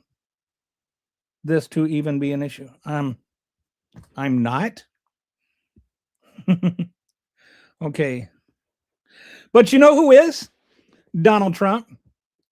Donald Trump pardoned all those like 1,500 people, and some of them have gone and committed violent crimes since they've been out. So why don't you ask yourself that question if you voted for Donald Trump? OFC battleships back then were more like galleons. Do you have a problem? So you do have a problem. Okay. Thank you. How many AR-15s in Ukraine? 0. I have no idea what relevance you think that has to anything. And I also very highly doubt that there's not one AR-15 in Ukraine. Everyone should have firearms, all gun control. This is not true. None of what you said is true. Okay, why is your first solution to the problem to infringe upon the rights of the law-abiding? Again, I have no problems with law-abiding people having guns. Dismiss it doesn't change the fact that millions of gun owners were criminalized by the Biden. I'm not dismissing it. It's just not true. Americans at war with libtards. But Paul Jones was, I don't know what Paul Jones, I don't know what that was. What controls do you think need to be in place? Again, I think that we need to have that discussion. I think it needs to be an honest discussion, but I don't even think it's possible when you're getting berated by comments with people that are like saying stupid things like, oh, if you have laws, people will break them. Like, I think we need to find a way to balance the people who the access for people who can have guns, who can be trusted with them and be responsible with them, and those who can't. I would say that I think what we need to do is have a shift in our thinking in terms of the responsible gun owners need to be responsible for their guns they own. Like, that needs to become the primary focus of it.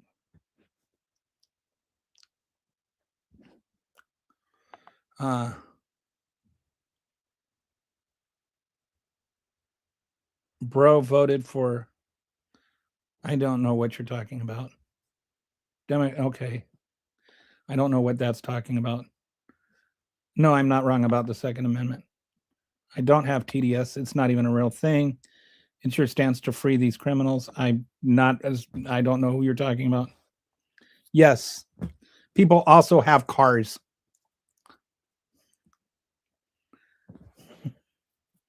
Name one. Name one what? I'm going to go back into the cat videos. This discussion is getting no place. Enjoy the cat videos. My cat's not even in here. Huggy Bear says hi. Citizens have the right to forcibly replace their government when it ceases to serve the people. Okay. Why does the Constitution give the Why does it say about the militias that it empowers the federal government to put down insurrections? What are insurrections, and why does the federal government have the constitutional power to suppress them? Why is Donald Trump talking about the Insurrection Act? Why do we have an Insurrection Act? Why when there's protests that liberals have against ICE agents, because they don't feel that it's serving the people? Do you support those protests, or do you support the government arresting the people that are doing it? I'm just wondering to you, what is the difference between an insurrection and whatever you think of protests that you disagree with? If the protesters started shooting ICE agents, would you support them? Because that's what you're arguing. You're arguing that if a group of people disagree with the government, they can shoot the people in the government that are enforcing the law. Or is it just you get to cherry pick when and who is insurrecting and when and who is overthrowing a tyrannical government?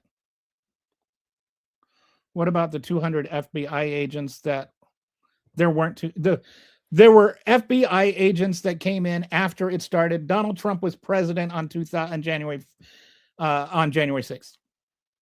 Like, that's just a dumb thing to say. You are a dumb person for saying it. You made everybody that is watching this dumber for having said that. Okay, you pumped up current chat. Gotta take what you can get. He has TDS bad. Yeah, this fictional thing. Walter is going nowhere because this guy has no data to support his position. I won't engage with any of the real arguments that are being made. I'm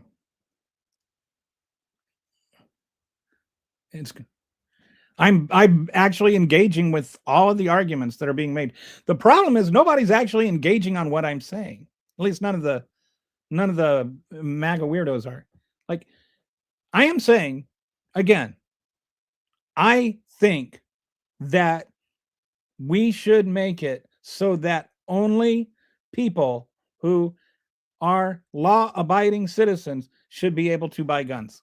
Do you agree or disagree with that statement? Answer that question. Snow. Okay, so all the laws you mentioned are already the law. Not all of them, and some of them need to be made more effective. Some of them need to be more enforced. I don't see clearly we need to do something we're not doing. The whole point I am trying to have a conversation about right here is that we need to do something else, and we need to do something more without taking away the rights of law-abiding citizens. Like, we need to do that. Like, we can do both. Trump can do it because Biden blanket pardon for everyone in his administration. Okay. Biden pardon everyone in his administration. Ukraine is getting M164s. 684. Yes.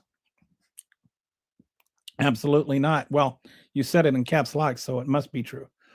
Why do you act like you don't understand? I don't even understand what the context of what I don't understand is. Like, there's a lot of comments here. So, like, I don't see every single one. You're dismissing it. I don't know what I'm dismissing. Frank, because I don't know what I'm gaslighting. There's like, is it true? Is it true you denying it isn't remotely the same as searching Chevron? I know what the Chevron defense was. I don't know what What does Chevron defense have to do with anything? What does Chevron defense have to do with gun control? The Chevron defense was that the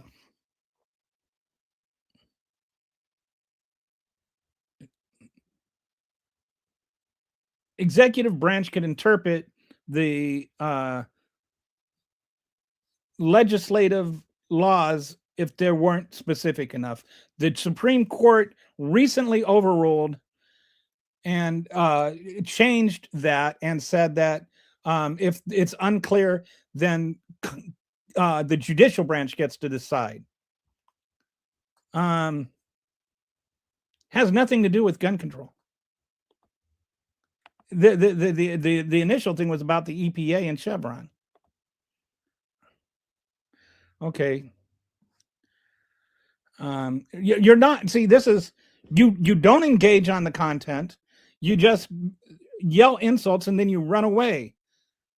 Do you think that law-abiding citizen, do you think that people who are not law-abiding citizens should be allowed to buy guns? You don't have a problem if you do not have a solution. Yes, you do. You can have a problem and not know the solution.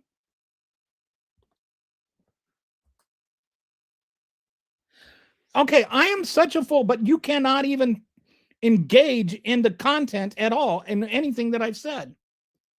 Auto pen just, okay, auto pen, we just the auto pen now. I bet the people president at Brown University wish they had constitutional care. As I actually go to the opening, I went to a school after a mass shooting outside of the context of gun control arguments. I talked to about 100 people. I was handing out Bibles. I was talking to people, asking what they were doing. This was at Northern Illinois. After the mass shooting there, the Korean guy that shut up the school.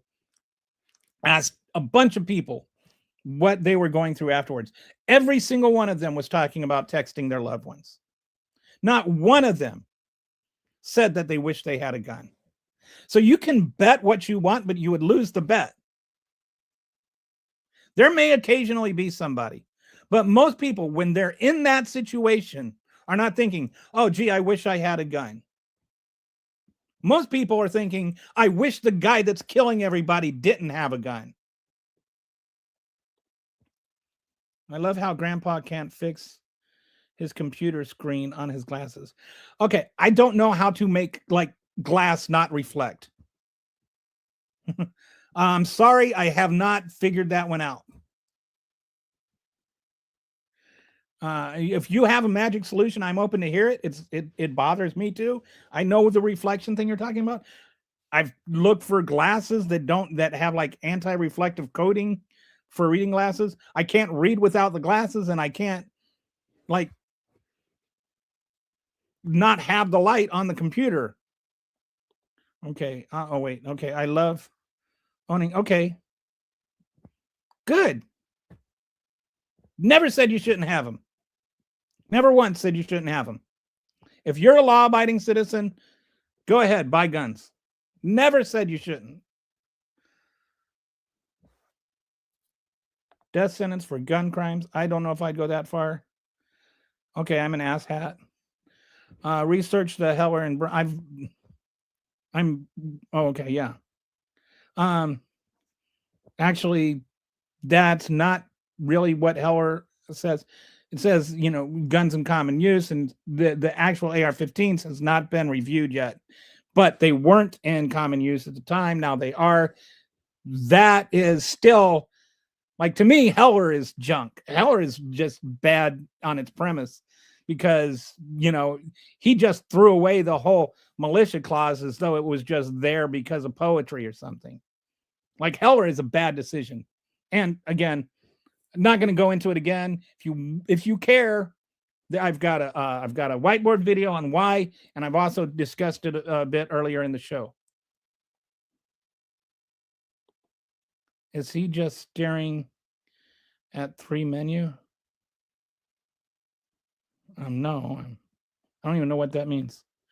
I'm looking at the computer screen. Okay. I'm not saying responsible gun owners shouldn't have guns. I am not saying that responsible gun owners shouldn't have guns. I don't know why everything has to keep coming. I mean, like, if I say I don't think responsible gun owners shouldn't have guns, and you think that I am saying you shouldn't have a gun, then you are telling me that you are not a responsible gun owner. Oh, bull crap. You are proof that, no, I'm not. It doesn't exist. Okay. The Second Amendment is why America likely won't end up going in the direction we're seeing in Europe. Oh, so you're going to shoot immigrants, huh? You're going to murder people. You're going to kill people for being brown. Tough guy. We aren't in the militia. The Constitution. Have you read anything other than like the Constitution says what is the militia?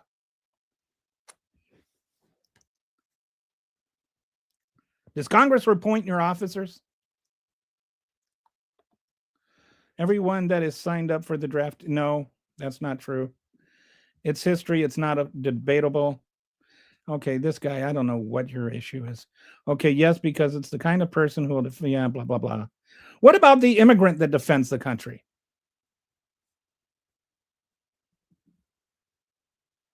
Okay, so you're also an Islamophobe.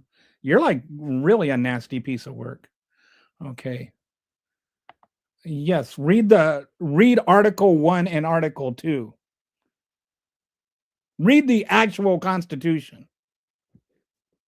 The Bill of Rights. Do you know this? Do you know why they're called the first 10 amendments? Because they're amendments to the Constitution.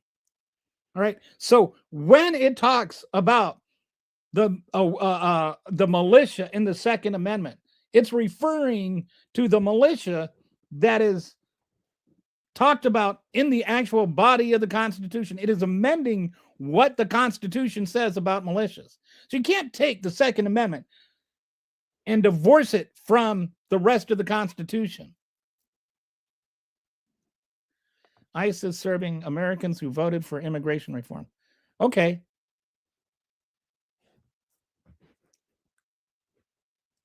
But why does that mean that people that disagree with it can't shoot them? Your argument is that if people feel that the government is being tyrannical, they can like go around shooting people.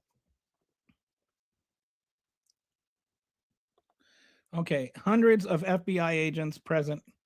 Yeah, that just weirdo conspiracy stuff. This guy is an idiot. Okay. This is the Islamophobic racist here calling me an idiot. Okay, TDS, grow up, Kelly. You have some real dumb trolls. MAGA smart enough to understand. MAGA, it's crazy. Mock versus Garland. Fine. Okay.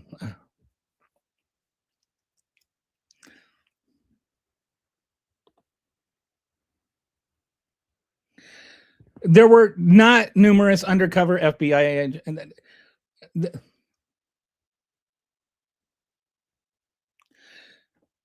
I'm not going to go into that because it's a different topic. The same people are holding up foreign. And again, Donald Trump was president on January 6th. All right. Donald Trump was in charge of the FBI. The same people are holding up foreign countries' flags. Yes. Yes, people hold up other countries' flags.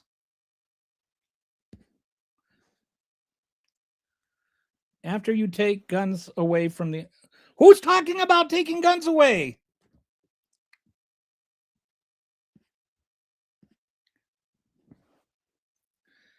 That's a good one. I think that's a good thing that we could do is actually make people, and this goes along with what I was saying, make responsible gun owners responsible for the guns they own. I think there are things we can do on that venue. Like if you're saying, why shouldn't responsible gun owners be allowed to have guns? I'm agreeing. But if responsible gun owners have guns, they should be responsible for the guns they own.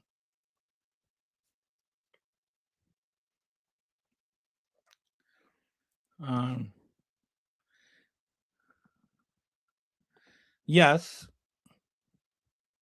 and I've addressed this several times. That having law, people breaking laws is not a reason to not have laws. The guy spends every okay.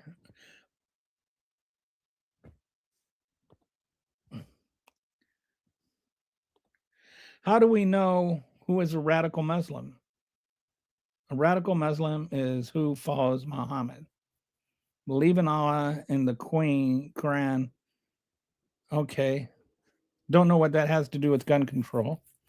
Require gun owners to carry a liability insurance to own a firearm. Rates based on the propensity for damage. And get the insurance requires annual mental health exam. That's a good, I think that's a good starting point.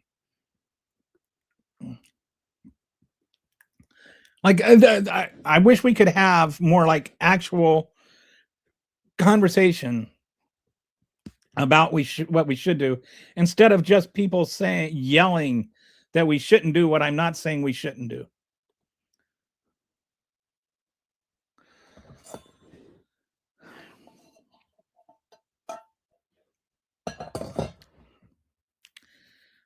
Bring back capital punishment. The problem with capital punishment is too many of the people that were being killed weren't actually guilty. As I repeat, okay. Yeah, I'm not displaying your comments anymore. They're too racist.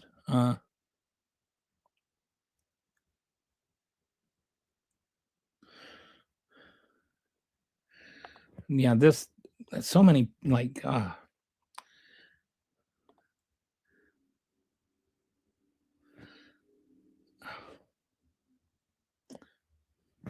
can you have logical conversation with people that just keep asking the same stupid question and not listening to the answer? I am not talking about banning guns. Never once said in this entire conversation to ban guns. So why are you deliberately stupid, or are you trying to? I'm like, what is wrong with your head? My argument is that we should limit who has guns to people who follow the law. Boom. And we need to figure out how to keep people who don't follow the law from getting guns. How is that hard? What part of that? Like, can you like zero in on the confusion you're having? Because you're reading, because most of your sentence structure is just weird. Like, some of you really have no idea how grammar works.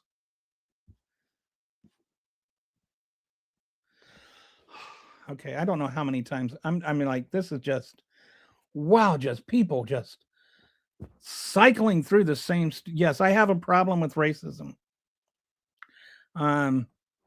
This man is the kind of person who wants his freedom, but will not protect him, will not do what it takes. Okay, this is just meandering weirdness. Doesn't matter what side you're on. Emotional people exist on both sides. Yes, people have emotions.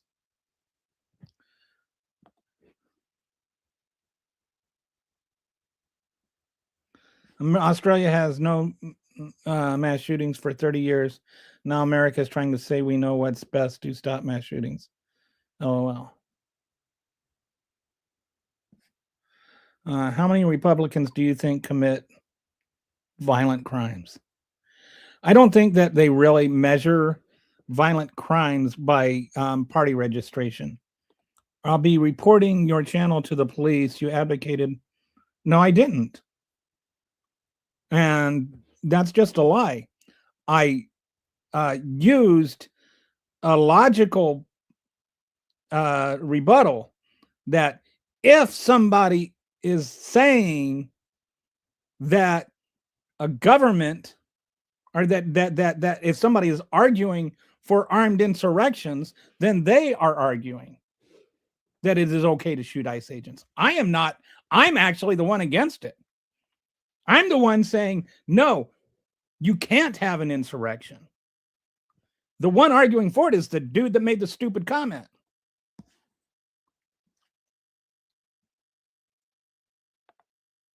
Keep telling yourself January 6th was not a setup. The idea that January 6th was a setup is just dumb. Donald Trump was president.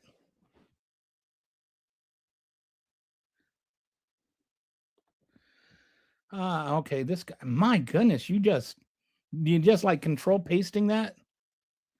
So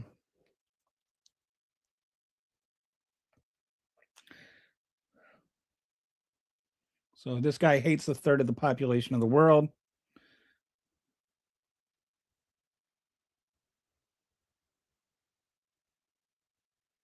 I have no idea what this guy is. Just, I don't know.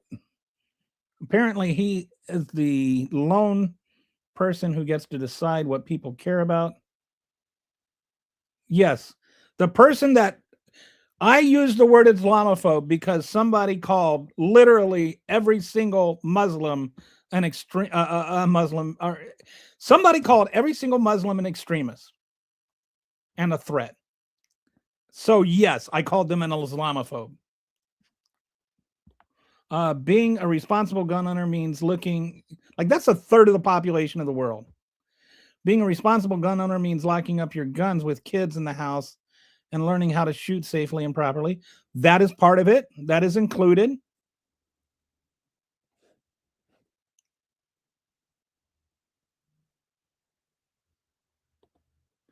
But you still haven't. I keep trying to have that conversation, and I've mentioned a few things. I don't know why you say I haven't tried to answer the question. And like I said, let's have the conversation. I am not saying that I have all the solutions. I am saying gun control is the conversation to get to solutions. Why stop with guns? What about knife insurance? So I'm sure the illegally obtained gun owners that can, okay. But if people that illegally obtain guns don't have insurance, that is, again, something else you can charge them with. That is a crime that then becomes something that you can put them in jail for, where they're not going to have guns. Like, why is it that people don't understand that laws are not meant there to not be broken? Laws are there so that when people do them, you can do something about it. I don't know how many times, like, I've answered this kind of argument like 25 times. Any argument that begins like, well, if you make it illegal, then criminals are going to break the law. Of course they are. That doesn't mean you don't make it illegal. You don't make murder. You don't say, oh, let's not make murder illegal because murderers are just going to murder people anyway.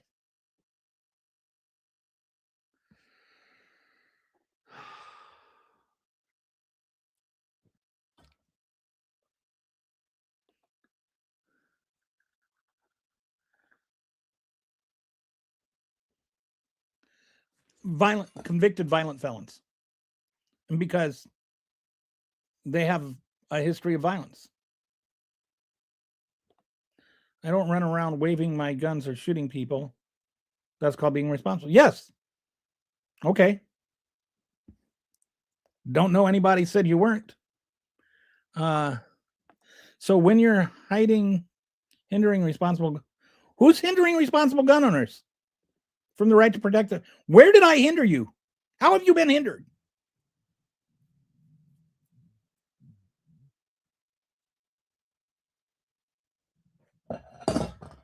All right. I think I've got to pee. Sorry, been at this for almost 4 hours now. Thanks everybody for watching. I hope some of you can go back and watch the first part of it and at least try to understand things instead of just throw out names and stuff like that. Clearly there are some people that are just too bent in their um, system of thinking to like consider the possibility that uh, some people actually think that they should be allowed to own guns, but other people shouldn't. Like, I don't think criminals should have guns. I think we need to do something to make sure criminals aren't getting guns. It has nothing to do with you. If you are not a criminal, if you are not threatening to kill your wife or whatever, like if you're not a mentally unstable person that's ready to go on a shooting spree, and you're not a violent criminal, I don't have a problem with you having a gun. But if you're going to say, oh, the people that do all the shootings are these other people, and then you don't want to do something to keep all those other people from having guns, then you're like not making sense. I am saying keep those people from having guns, and that's what gun control is. Gun control is not gun banning. It's not preventing you from having a gun. It's preventing them from having a gun. At least try to understand that. All right. We're done. Thanks for watching. Enjoy the game tonight if you're watching that. By the way, sorry if you're a Chiefs fan. Rough and early way for the season to end.